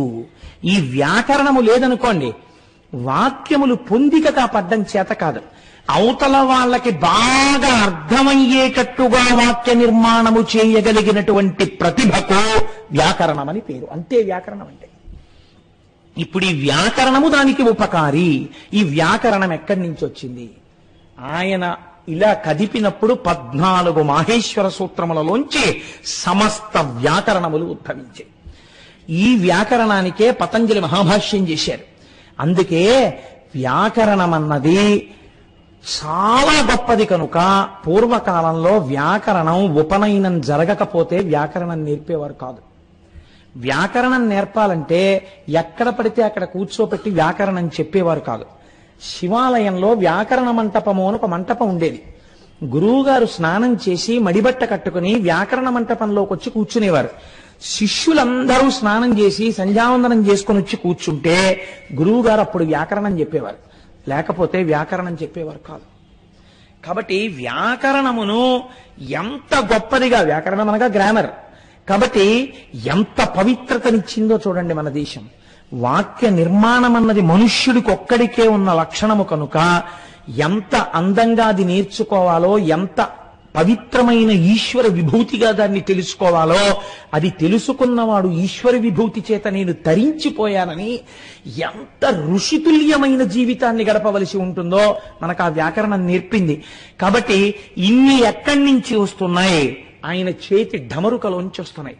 ఇప్పుడు మీరు ఆనంద తాండవమూర్తి చేతిలో ఉన్నటువంటి ఢమరుకని చూశారనుకోండి, మీకేం తెలుస్తుంది? సృష్టి జరుగుతోందని తెలుస్తుంది. మీరు ఇంకొకటి గమనించండి, ఈ ఢమరుక ఎడం పక్కన ఉండకూడదా, కుడి పక్కనే ఉండాలా? మీరు ఆలోచించండి. పూజ చేసుకునేటప్పుడు ఒక నియమం ఉంది. ఏమా నియమం అంటే, గృహస్థుకి పూజ చేసేటప్పుడు వాడబడేటటువంటి సమస్త పదార్థములు కుడి చేతి పక్కనే ఉండాలి. అవి కూడా ఎలా ఉండాలంటే,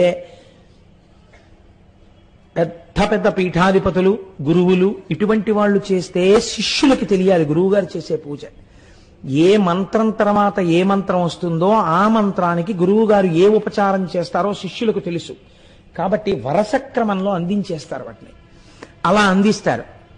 తానే పూజ చేస్తుంటే ఏ పదార్థము తర్వాత ఏ పదార్థము వాడుకుంటాడో ఆ అమరికలో కుడి చేతి పక్కన పదార్థాలన్నీ ఉండాలి.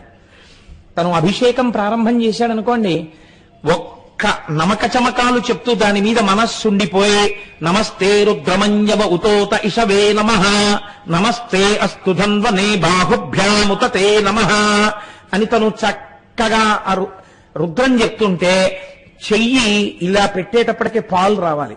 పాలతో అభిషేకం చేసేస్తే అక్కడ పెట్టగానే మళ్ళీ శుద్ధ జలపాత్ర, అందులో గ్లాస్ ఇలా ముంచి తీసి జలపాత్రలోంచి చేసేయాలి. మళ్ళీ దాన్ని అటు పక్కన పెట్టేసి మళ్ళీ దాని వెనకాతల తర్వాత చేయవలసిన పదార్థం సిద్ధంగా ఉండాలి. ఇవన్నీ కుడి చేతి పక్క నుంచి తీయవలసినట్టుగా ఉండాలి.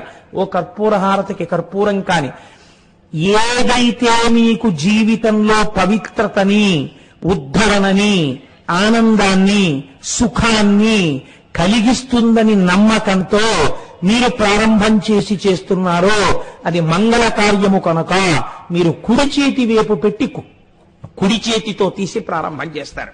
అందుకే మన వాళ్ళు చూడండి, ఎడం చేత్తో ఏదైనా ఇస్తే దూష్యం అంటారు. ఎందుకు ఇచ్చావు అలాగా, ఏమిటి అపసంతి పనులు అంటారు. కాబట్టి కుడి చేతితో చేస్తారు. ఢమరుక కుడి చేతి వైపు ఉండడంలో మీకు ఒక గొప్ప రహస్యం తెలుస్తుంది. సృష్టి యందు ఆనందం ఉన్నది కదండి. సృష్టి ప్రీసపోజెస్ ఆనంద. మీకు తెలిసి కాని తెలియక కాని ప్రపంచములో ఏ జీవి యందు సృష్టి కార్యము జరిగినా దాని యొక్క బాహ్యమునందు దాని వలన జరిగేటటువంటి ఫలితము ఆనందము. కానీ దీన్ని శాస్త్రం చాలా గమ్మత్తుగా మాట్లాడింది. కొంచెం ఇలాంటి వేదికల మీద ఎలా చెప్పాలో అయోమయంగా ఉంటుంది. త్యాగాయ సంభృతార్థానాం సత్యాయ మితభాషిణాం యశసే విజిగీషూణాం ప్రజాయై గృహమేధినాం అంటారు. తత్వజ్ఞుడు భోగాన్ని సృష్టిని వేరు చేస్తాడు. భోగం ఎంతవరకంటే ఆనందము బిడ్డలు కలిగేంతవరకే, తర్వాత ఇంకా భోగలాలసత వైపుకు వెళ్ళడు. జ్ఞానాభిలాషి వైరాగ్యమును పొందడానికి ఈ సుఖము సుఖమా, దీని నిరంతరం ఎలా అవుతుందని తాను ఆనందమును పొందేటటువంటి ప్రయత్నం చేస్తాడు. ఎప్పుడూ ఆనందంలో ఉండడం ఎలా, ఆత్మాభిలాషి అవుతాడు. కాబట్టి కుడి చేతి వైపే ఢమరుక ఉండాలి. ఇది సృష్టి కార్యము, మంగళప్రదము. లోకమంతా సృష్టింపబడుతోంది, ఇది ప్రారంభం కనుక కుడి చేతి వైపు ఢమరుక ఉంటుంది. ఒక్క ఆనంద తాండవమూర్తిని చూస్తే మీకు ఎన్ని రహస్యాలు గోచరిస్తాయి చూడండి. ఇప్పుడు ఎడం చేతి వైపు ఏముంది?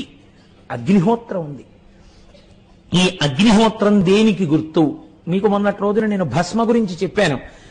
అన్ని వస్తువులు చివరికి ఏమైపోతాయి? భస్మయే అయిపోతాయి. భస్మ ఏమవుతుంది? ఇంకేమవదు. కాబట్టి ఇవాళ ఇక్కడ పుట్టింది, ఇది చివరికి ఏమవుతుంది? భస్మయే అవుతుంది. కాలముల్లో వచ్చింది, డేట్ ఆఫ్ బర్త్ ఉంది, కాబట్టి ఇదేమవుతుంది? ఒకనాడు భస్మ అయిపోతుంది, బూడిదైపోతుంది. ఒక చెట్టు పుట్టింది ఏమైపోతుంది? భస్మ అయిపోతుంది. ఒక జంతువు పుట్టింది ఏమైపోతుంది? భస్మ అయిపోతుంది. ఒక మనిషి పుట్టాడు ఏమైపోతాడు? భస్మ అయిపోతాడు. ఇది లోపల బాగా నిలబడింది అనుకోండి, తప్పు పనులు చేయడానికి ఇష్టపడ్డాడు. ఎందుకు? ఏం చేస్తావు? ఆఖరికి నువ్వు అయిపోయేది ఇంత బూడిద. దీనికోసం ఎందుకంత వెంపర్లాట? నువ్వు పట్టుకెళ్ళడానికి వేరే జీవుడు పట్టుకెళ్ళవలసిన పాపపుణ్యాలున్నాయి. చేసిన కర్తృత్వము దాంట్లో పడిపోతుంది. ఎందుకు అనవసరంగా అవన్నీ? వాటి జోలికి వెళ్ళకంటాడు. మాట మారిపోతుంది, ప్రవర్తన మారిపోతుంది, చేసే కర్మ మారిపోతుంది. ఎప్పుడు మారిపోతుంది? ఏది కాలములో వచ్చినదో అది కాలమునందు ఉండదో అని మీకు అర్థమైపోతే మీ నడువడి యందు మార్పు వచ్చేస్తుంది. ఇది ఎప్పుడూ ఉండిపోతుంది అనుకున్నాడు అనుకోండి, ఏదైనా చెయ్యొచ్చు. ఎందుకు చెయ్యొచ్చు? ఇది ఉంటుంది, దీన్ని ఎవడేం చేస్తాడు అని. కానీ ఇది వికారములు పొందుతోంది. బాల్యాదిశ్యపి జగ్రదాదిషు తథా సర్వాస్వవస్థాస్యపి వ్యావృత్తాస్వనువర్తమానమహమిత్యంతఃస్ఫురంతం సదా అంటారు శంకరాచార్యులు వారు దక్షిణామూర్తి స్తోత్రంలో. అవస్థల రూపంలో ఇది మారిపోతోంది.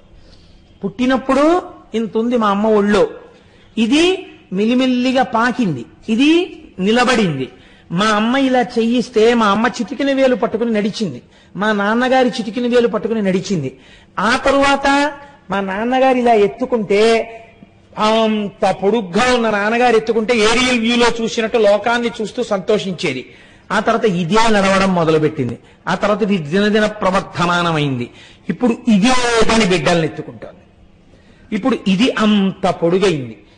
కొన్నాళ్లు పోయిన తర్వాత ఇది తరిగిపోతుంది, ఇది జర్జరీభూతం అయిపోతుంది, ఇది ముడతలు పడిపోతుంది, ఇది ఇంత ధాటిగా మాట్లాడలేదు, ఇది క్రమక్రమంగా క్షీణించిపోయి ఇది నేను తినలేను అంటుంది, దంతపుష్టి లేదు అంటుంది, అని ఇది నాకు జీర్ణం అవ్వట్లేదు అంటుంది. కొన్నాళ్లకి ఇది లేని స్థితి వచ్చేస్తుంది. అంటే ఏది శాశ్వతమో వెళ్ళిపోతుంది, తొడుక్కున్నది వెళ్ళిపోయింది. తొడగబడినది చివరి స్థితికి బూదిగా మారిపోయింది. ఎవరు దీనికి నమస్కరించారో వారందరూ వచ్చి నమస్కారం చేసి దీన్ని తీసుకెళ్లి గౌరవంగా బూది చేసేస్తారు. కాబట్టి చిట్ట చివరికి ఏమవుతోంది? ఇదంతా బూది అయిపోతోంది. ఎవరు ఈ ఢమరుకతో సృష్టిస్తున్నాడో వాడే దీనిలోకి లోకాన్నంతటిని లయం చేస్తున్నాడు.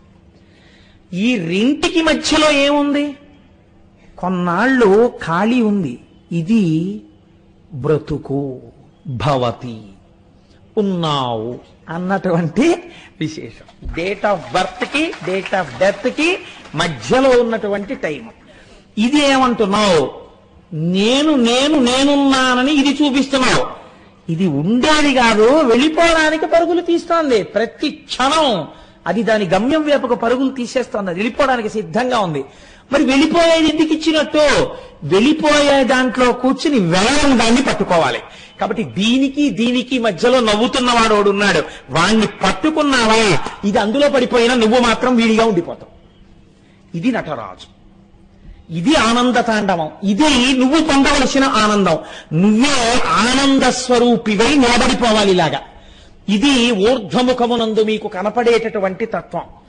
కాబట్టి భవతి ఉన్నట్టుగా కాసేపు నిలబెట్టిన వాడెవడు అని స్థితికారుడు అంటారు. ఇప్పుడు ఈ నవ్వుతున్న ముఖము స్థితికారుడే విష్ణువు. ఇప్పుడు విష్ణువు ఎక్కడున్నారు నాకు చెప్పండి? శివుడే విష్ణువు, విష్ణువే శివుడు. అసలు తత్వతః రెండు పదార్థాలు ఎక్కడున్నాయి? అన్ని పదార్థాలు ఉండవు లోకంలో. అలా ఉంటే అంతకన్నా చిత్రమైన విషయం ఇంకోట్లేదు. శాస్త్రం ఆ మాటని ఒప్పుకోలేదు అసలు. వేదం ఏకో దేవః సర్వభూతాంతరాత్మ సర్వభూతాదివాస సాక్షీ చేతో కేవలో నిర్గుణశ్చ అని చెప్తోంది శృతి. అన్నిలో ఉన్నదొక్కటే, అదొక్కటే ఇన్ని రూపాలుగా భావిస్తోంది. నువ్వు భాగవతం చెప్పినప్పుడు అది కృష్ణుడని చెప్పు, నువ్వు వెంకటాచల వైభవం చెప్పినప్పుడు అది వెంకటేశ్వరుడని చెప్పు, నువ్వు అమ్మవారి గురించి చెప్పినప్పుడు సౌందర్యలహరిలోది జగజ్జనని అని చెప్పు, నువ్వు అది శివమహాపురాణం చెప్పినప్పుడు శివుడిని చెప్పు. నువ్వు ఏ పేరు పెట్టి పిలిచినా అది మాత్రము పరబ్రహ్మము. ఇది మనకి బోధ చెయ్యడానికి శాస్త్రం ప్రయత్నం చేసింది. ఈ తత్వాన్ని ఆవిష్కరించడానికి ఆనంద తాండవ మూర్తి వచ్చింది. అయితే ఇబ్బంది ఎక్కడొస్తుందంటే దీనికి మీ ప్రయత్నం లేదు కదండి. ఈ పుట్టుకలో, ఈ ఢమరుక పుట్టడంలో, ధ్వనిలో మీ ప్రమేయం లేదు. పుట్టాం. అగ్నిలో పడ్డంలో మీ ప్రమేయం లేదు. ఒక రోజున ఊపిరి ఆగిపోతుంది, పడిపోతుంది, శరీరం బూదైపోతుంది.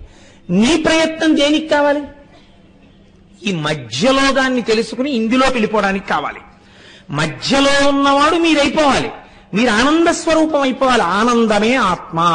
ఈ ఆత్మ మీరు కావాలి, మీరు ఆత్మని తెలుసుకోవాలి. మీరు ఆత్మయే అయి ఉన్నారు, కానీ మీరు భయపడుతున్నారు నేను కాదని. ఇప్పుడు ఆ ఎరుక రావాలి. ఈ ఎరుక ఎలా వస్తుంది? చెప్పేవాడు వాడు ఉండాలి. వాడు మళ్ళీ వీడు పొందబడేవాడు, వాడు చెప్పేవాడు ఉంటే రెండు అవుతాయి. వాడే చెప్పాలి. వాడు ఎలా చెప్పాలి? వాడు పైన ఏది ఊర్ధ్వముఖంగా పెరిగి పొందాలో దాన్ని అధోముఖంగా వాడు చెప్పాడు, కింద చెప్పాడు. ఎంత చిత్రం చూడండి. ఎందుకని అలా చెప్పాలి అంటే సృష్టి 4 రకాలుగా జరుగుతుంది, 4 స్వరూపాలుగా. ఒకటి జరాయుజములు. జరాయుజములు అంటే మావితో పుడతాయి. 2 అండజములు, గుడ్డులోంచి పుడతాయి. 3 స్వేదజములు, చెమటలోంచి పుడతాయి, పేలు. 4వది ఉద్భుజములు, భూమిలోంచి చీల్చుకుని వస్తాయి, చెట్లు మొదలైనవి. ఇందులో చెట్లు పక్కన పెట్టండి, ఎందుకంటే కదలిక లేదు. ఒక్క మనుష్య ప్రాణి ఒక్కటే భూమికి అడ్డంగా పుట్టి నిలువుగా పెరుగుతుంది. మిగిలినవన్నీ భూమికి అడ్డదిడ్డంగా పుట్టి అడ్డదిడ్డంగా పెరిగి అడ్డదిడ్డంగానే పోతాయి. అడ్డంగా పుట్టి నిలువుగా పెరగవలసిన ప్రాణి, ప్రయత్నపూర్వకంగా వంగి నమస్కరించవలసిన ప్రాణి మనుష్య దేహం ఒక్కటే. కాబట్టి ఇప్పుడు ఊర్ధ్వముఖ చలనం అంటే, ఊర్ధ్వముఖంగా పెరగడం అంటే ఇవి నీవు తెలుసుకుని పొందాలి. ఈ ఆనందాన్ని పొందడానికి ఏం చెయ్యాలి? ఇది చెప్పడం కింది భాగం. ఇప్పుడు నటరాజస్వామిని చూడండి మీరు. కుడి కాలు కింద ఎవరున్నారు అంటే, ఆ కుడి కాలు కింద ఉండేటటువంటి వాడు ఒక రాక్షసుడు. మీరు చూడండి, చక్క బొద్దు పిల్లాళ్ళ ఉంటాడు ఆయన. ఉండి ఈయన కాలు కింద పడుకుని ఇలా తలెత్తి నవ్వుతూ ఉంటాడు. ఆయన శివుడు కాలు కింద పడిపోయిన ఏడవడం. చిత్రం ఏమిటో తెలుసా అండి? మాయ అన్నదాన్ని నిర్మూలనము చేయలేరు మీరు. మాయని మీరు గెలవగలరు అంతే. మాయని గెలిస్తే మీకు శివుడు తెలుస్తాడు. ఇప్పుడు ఈ మాయని గెలవడమే రాక్షసుణ్ణి తొక్కి పట్టడం. కుడికాలు కింద కుడికాలుతో తొక్కి పడతారు. ఎడమ కాలు బ్రాహ్మీ స్థితిని చూపిస్తుంది. శాస్త్రంలో చిత్రం ఏమిటో తెలుసా అండి? చేతుల దగ్గర కాళ్ళ దగ్గర వచ్చేటప్పటికి ఒక స్థితి మారుతుంది ఆధ్యాత్మికంలో. గృహప్రవేశం, ప్రయాణం, కుడికాలు పెట్టడం పక్కన పెట్టండి. గంధపిండేరం వేయాలనుకోండి ఒక ఆయనకి, ఆయన చాలా మందికి పనికొచ్చేవాడు, ఆయన తొందరగా ఈ లోకంలోంచి వెళ్ళిపోకూడదు అని కోరుకున్నారు. కాబట్టి ఇప్పుడు ఆయన చాలా కాలం బ్రతికుండాలి అని కోరుకుంటే చేసే సన్మానం ఏమిటో తెలుసా అండి? ఆయనకి గండపెండేరం వేస్తారు. ఆయనకి గండాలు రాకూడదు, ఆయన బతికుండాలని. ఏ కాలుకి వెయ్యాలి గండపెండేరం? కుడి కాలుకి వెయ్యరు, ఎడం పాదానికి వేస్తారు గండపెండేరం. మీరు తడబాటు లేకుండా, ఇలాంటివి చిన్న పొరపాటు లేకుండా చెయ్యాలంటే శాస్త్రప్రజ్ఞ ఉన్నవాడు మహానుభావుడు కె విశ్వనాథ్ గారు. అందుకే శంకరాభరణం సినిమాలో సోమయాజులు గారి ఎడం పాదానికే గండపెండేరం, ఎడమ పాదానికి గండపెండేరం వేస్తారు. ఎడమ వైపు నుంచి హృదయం కదండి, ఆ గుండె కొట్టుకోవడమే కదా చాలా ప్రధానం. కాబట్టి ఎడమ కాలు, ఎడమ పాదం ఆయుర్దాయాన్ని సూచిస్తాయి. ఎడమ పాదం ఆధ్యాత్మిక వృద్ధిని సూచిస్తుంది. కుడికాలు మామూలుగా మంగళప్రదంగా వివాహాన్ని వాటిని సూచిస్తుంది. ఇది కుడికాలు మాయని తొక్కితే పైకి లేచేది ఎడంకాలు. అందుకే ఆనంద తాండవమూర్తి యొక్క ఎడమ పాదం ఇలా పైకి లేచి ఉంటుంది. ఇలా పైకి లేచుంటే ఇప్పుడు దీన్ని ఏది చూపించాలి? కుడి చేతిలో ఢమరక ఉంది కాబట్టి ఎడమ చెయ్యి ఇలా చూపిస్తుంటుంది. మీరు చూడండి నటరాజస్వామిని జాగ్రత్తగా. అంటే నువ్వు ఊర్ధ్వముఖ చలనము చేసి ఈశ్వరుణ్ణి తెలుసుకునే ప్రయత్నం చేసి బ్రాహ్మీభూతుడవై ధ్యానము చేసి ధ్యానమునందు ఆనందమును పొంది నేనుగా ఉండడం నువ్వు నేర్చుకో తప్ప నువ్వు నేనై ఉన్నాను, తత్వమసి తత్వత్వం అసి, అది నీవై ఉన్నావు కానీ నీకు తెలియట్లేదు, తెలుసుకో. దానికి ధ్యానం అవసరమో. ఇది చెప్పడానికి ఎడమ చెయ్యి ఎడమ పాదాన్ని, పైకి లేచిన ఎడమ పాదాన్ని చూపిస్తుంది, కుడి కాలు తొక్కి పడుతుంది. అయితే చాలా బాగుంది కానండి ఈ సింబాలిజం. అంత తేలిగ్గా అలా ఎడం పాదం, ఏదో ఎడం చెయ్యి కుడికాలు, ఇక్కడ మా గొడవ ఏం లేదనుకోండి, జరిగిపోతాయి. ఇక్కడే వచ్చింది గొడవంతా. ఇదంత తేలిగ్గా మాకు బుర్రకు అందుతుందా? ఆయన అన్నాడు, అలా బెంగ పెట్టుకోకు, ఇదిగో ఇంకో చెయ్యిలా అభయముద్ర పట్టింది కుడివైపు. మంగళం కదండి మరి, అందుకని కుడి చేత్తోనే పట్టాలి మంగళం. అందుకని ఇలా అభయముద్ర పట్టాడు. అంటే ఏమిటి? ఇదంతా నే చేస్తానని మళ్ళీ మొదలెట్టకు. వాడు ఉన్నాడు, వాడు నన్ను ఎందుకు రక్షించడు, నేను మొదలు పెడితేనే మొదలెట్టు, నిన్ను ఎలా ఎత్తాలో నేను అలా ఎత్తుతాను. ఇప్పుడు అందుకని అలాంటి ప్రతిజ్ఞ చేశాడు కాబట్టి ఆయనకి పేరేమొచ్చిందో తెలుసా అండి? ఆయనకి హరా అని పిలిచారు. అలాంటి స్థితిలో ఉంటాడు కాబట్టి. హరా అని ఎందుకు పిలవాలి అంటే, హరా అంటే హరించువాడు. దేన్ని హరించేస్తాడు? చాలా మంది తెలిసి తెలియని మాటలు, అర్థం పర్థం లేని మాటలు చెప్తుంటారు. హరా అంటే మిమ్మల్ని హరించేస్తాడు, అందుకని శివుడి జోలికి వెళ్ళకూడదు. అదే పనే అండి. అలా అయితే అసలు ఇన్ని శివాలయాలు ఎందుకు కడతారండి నాకు తెలియక అడుగుతాను. అంత గొప్పవాడే కృష్ణదేవరాయల వారు శ్రీశైలానికి గోపురం ఎందుకు కడతారు? అసలు ఇన్ని శివాలయాలు ఉంచమని ఎందుకు చెప్తారు ఋషులు? ఎందుకు శివమహాపురాణం వచ్చింది? ఎందుకు రుద్రాధ్యాయం వచ్చింది వేదంలో? కాబట్టి మనం తెలిసి తెలియని మాటలు లోకంలో ప్రచారం చేయకూడదు, అది దోషభూయిష్టం అయిపోతుంది. తెలియని వాళ్ళు ఏమనుకుంటారంటే పాపం అది నిజం అనుకుంటారు. హర అన్న శబ్దము చేత పాపము హరింపబడుతుంది. పాపం అంటే ఏమిటంటే, మీరు ఈశ్వరుణ్ణి చేరకుండా అడ్డుగా వచ్చేటటువంటి ప్రతిబంధకమునకు పాపమని పేరు. ఉపన్యాసం విందాం, ఏదో తెలుసుకుందామన్నది చాలా మంచి ప్రయత్నమే. కానీ తీరా వచ్చేటప్పటికే ఆనుకోవడానికి ఒక స్తంభం దొరకడం, అక్కడి నుంచి నిద్ర రావడమే పాపం. కాబట్టి ఇప్పుడు ఏమవుతుంది? చక్కగా స్తంభానికి ఆనుకుని నిద్ర వస్తుంది. నిద్ర వస్తే ఎందుకు వచ్చినట్టు ఉపన్యాసానికి? పాపము ప్రతిబంధకమగుట. ఈ ప్రతిబంధకము తొలగాలి. ఈ ప్రతిబంధకము తొలగాలంటే ఎలా తొలగాలి? ఈశ్వరానుగ్రహం చేతనే తొలగాలి. ఈశ్వరానుగ్రహంతో పాపం తొలగడం అంటే ఏమిటో తెలుసా అండి? మీరు తొలగించుకుని ఈశ్వరుడి వైపుకి వెళ్ళలేకపోతున్నారు కాబట్టి మీరు ఆయన పాదాలు గట్టిగా పట్టుకుని అన్యథా శరణం నాస్తిత్వమేవ శరణం మమ శరణం తరుణేందుశేఖర శరణం మే గిరిరాజ కన్యక శరణం పునరేవతావుభౌ శరణం నాణ్యదుపైమి దైవతం. ఈశ్వరా, నిన్నే శరణు పొంది ఉన్నాను, నన్ను ఉద్ధరించు అని మీరు పూనికతో ఆయన పాదాలు పట్టుకుని ఒక నామం చెప్పండి, ఒక పువ్వు వేయండి. అందుకే ప్రపంచంలో అన్నింటికన్నా పనికి మాలినవేవో శివుడు అడుగుతాడు. ఎందుకు అడుగుతాడో తెలుసా అండి? ఉదారుడై ఉండాలండి ప్రపంచంలో. మీరు చూడండి, మీకు అన్ని రకాలుగాను అభ్యున్నతిని కలిగించేటటువంటివి ఏవి ప్రపంచంలో? లోకంలో అంత పూజనీయమైన వస్తువు అంటూ ఉంటే ఆవు పాలే. తల్లికి పాలు లేవనుకోండి, ఆవు పాలు పట్టాలి శిశువుకి. మీకు గ్రహదోషం వచ్చిందనుకోండి, ఆవు పాలతో అభిషేకం చేయాలి. మీరు ఆదివారం నాడు సూర్యుడికి పరవన్నం వండాలనుకోండి, ఆవు పాలతో వండాలి. మీకు ఈ పాలనిచ్చేటటువంటి ఆవు యొక్క గొప్పతనం చూడండి. మీరు నాకు నెలకి 10,000 రూపాయలతో 10,000 రూపాయల సామాగ్రి పెడితే తప్ప నేను చెంబుడు పాలు ఇవ్వనని ఆవు ఉందనుకోండి, అసలు ఆవు అన్నదే ఉండదు ఈ లోకంలో. కానీ మీ ఎవ్వరికీ అక్కర్లేని గడ్డి తాను తిని మీకు పాలు ఇచ్చేస్తుంది. ఇవ్వడంలో కూడా చిత్రం చూడండి. మీరేం చెయ్యాలి పాలు పొందడానికి? మీరేం చెయ్యక్కర్లా, దూడను వదిలితే చాలు. దూడ ఇలా వెళ్ళి ఆ శిరములను పట్టుకుని చప్పరించేటప్పటికీ పాలు వదులుతుంది. తిన్న ఆహారాన్ని వెనక్కి తీస్తుంది ఆవు. దానికి ఆ శక్తి ఉంది. జీర్ణం చేసేటప్పుడు గబగబా తినేసి ఉండలు ఉండలుగా మళ్ళీ వెనక్కి తెచ్చుకుని మళ్ళీ అలా తాదాత్మ్యంతో నవ్వులుతుంది. నవిలి నురగలు వస్తుంటాయి పక్క నుంచి. అప్పుడు మళ్ళీ మింగి, నిజంగా చాలా చిత్రంగా ఉంటుందండి. ఎక్కడైనా చెట్టు కింద ఆవు కనపడితే చక్కగా అలా చూస్తుండేవాడిని నేను పూర్వం. ఎందుకంటే అది నెమర వేసుకుంటున్నప్పుడు చూస్తుంటే నిజంగా బా ఏమి ధ్యానముద్రలో ఉందిరా ఇది అనిపిస్తుంది. నేను కోటేశ్వరరావు చెప్పారని కాదు, మీరు చూడండి, ఒక ఉండల అది మింగింది ఇలా కంఠంలోంచి కడుపులోకి వెళ్ళిపోతుంది. ఒక్క క్షణం వ్యవధిస్తుంది, అలా నిలబడుతుంది నోరు మూసుకుని, అంతే అంటుంది. ఈ కడుపులోంచి ఇంకొక ఉండ మీకు కనపడుతుంటుంది. కనపడుతుండగా ఒక ఉండ ఇలా ముందుకొచ్చి కంఠంలోంచి నోట్లోకి వస్తుంది. ఇప్పుడు మళ్ళీ నోరు తెరిచి గడ్డి గడ్డిగా ఉండ మీకు కనపడుతుంది. దాన్ని మళ్ళీ బాగా నవ్వులుతుంది. నవిలి మళ్ళీ మింగుతుంది. ఈ మింగబడినది బాగా నవలవలసినది కలవ వావులో. ఏం ఆశ్చర్యం అండి. మీరు మళ్ళీ కట్టేస్తారేమో అని దొరికింది గబగబా తినేస్తుంది. తర్వాత మీరు కట్టేసినా మీకోసం సాయంకాలానికి అటువంటి పాలు సిద్ధం చేస్తుంది.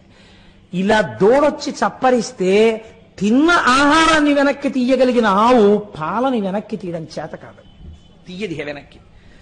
వీడొచ్చి పితికేస్తున్నాడని తెలిసినా మీరు ఇలా చల్లి నీళ్లు ఆ శిరాన్ని పట్టుకుని పిండేస్తుంటే పాలని మాత్రం వెనక్కి తీరు, వదిలిపెట్టేస్తుంది. లోకమునందు మహోదయులైనటువంటి వారి యొక్క విషయాలన్నీ అలాగే ఉంటాయి. శివుడు కూడా అంతే.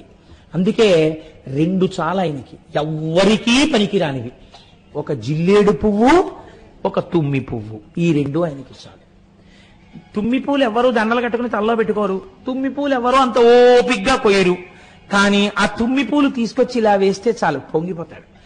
జిల్లేడు సాధారణంగా పాడుపోయిపోయిన ఇళ్లలో ఉంటుంది, అందులోకి అసలు ఎవరు వెళ్ళరు. కాబట్టి మీరు జిల్లేడు పూలు కోసుకున్నారంట, అదేంటంటే పూలన్నీ కోస్తున్నారో అని ఎవరు అడగరు. ఆ జిల్లేడు పువ్వు ఈ 2 వేస్తే చాలు, పొంగిపోతాడు ఆయన. అబ్బబ్బబ్బబ్బా ఎంత పూజ చేసేసావురా అంటట.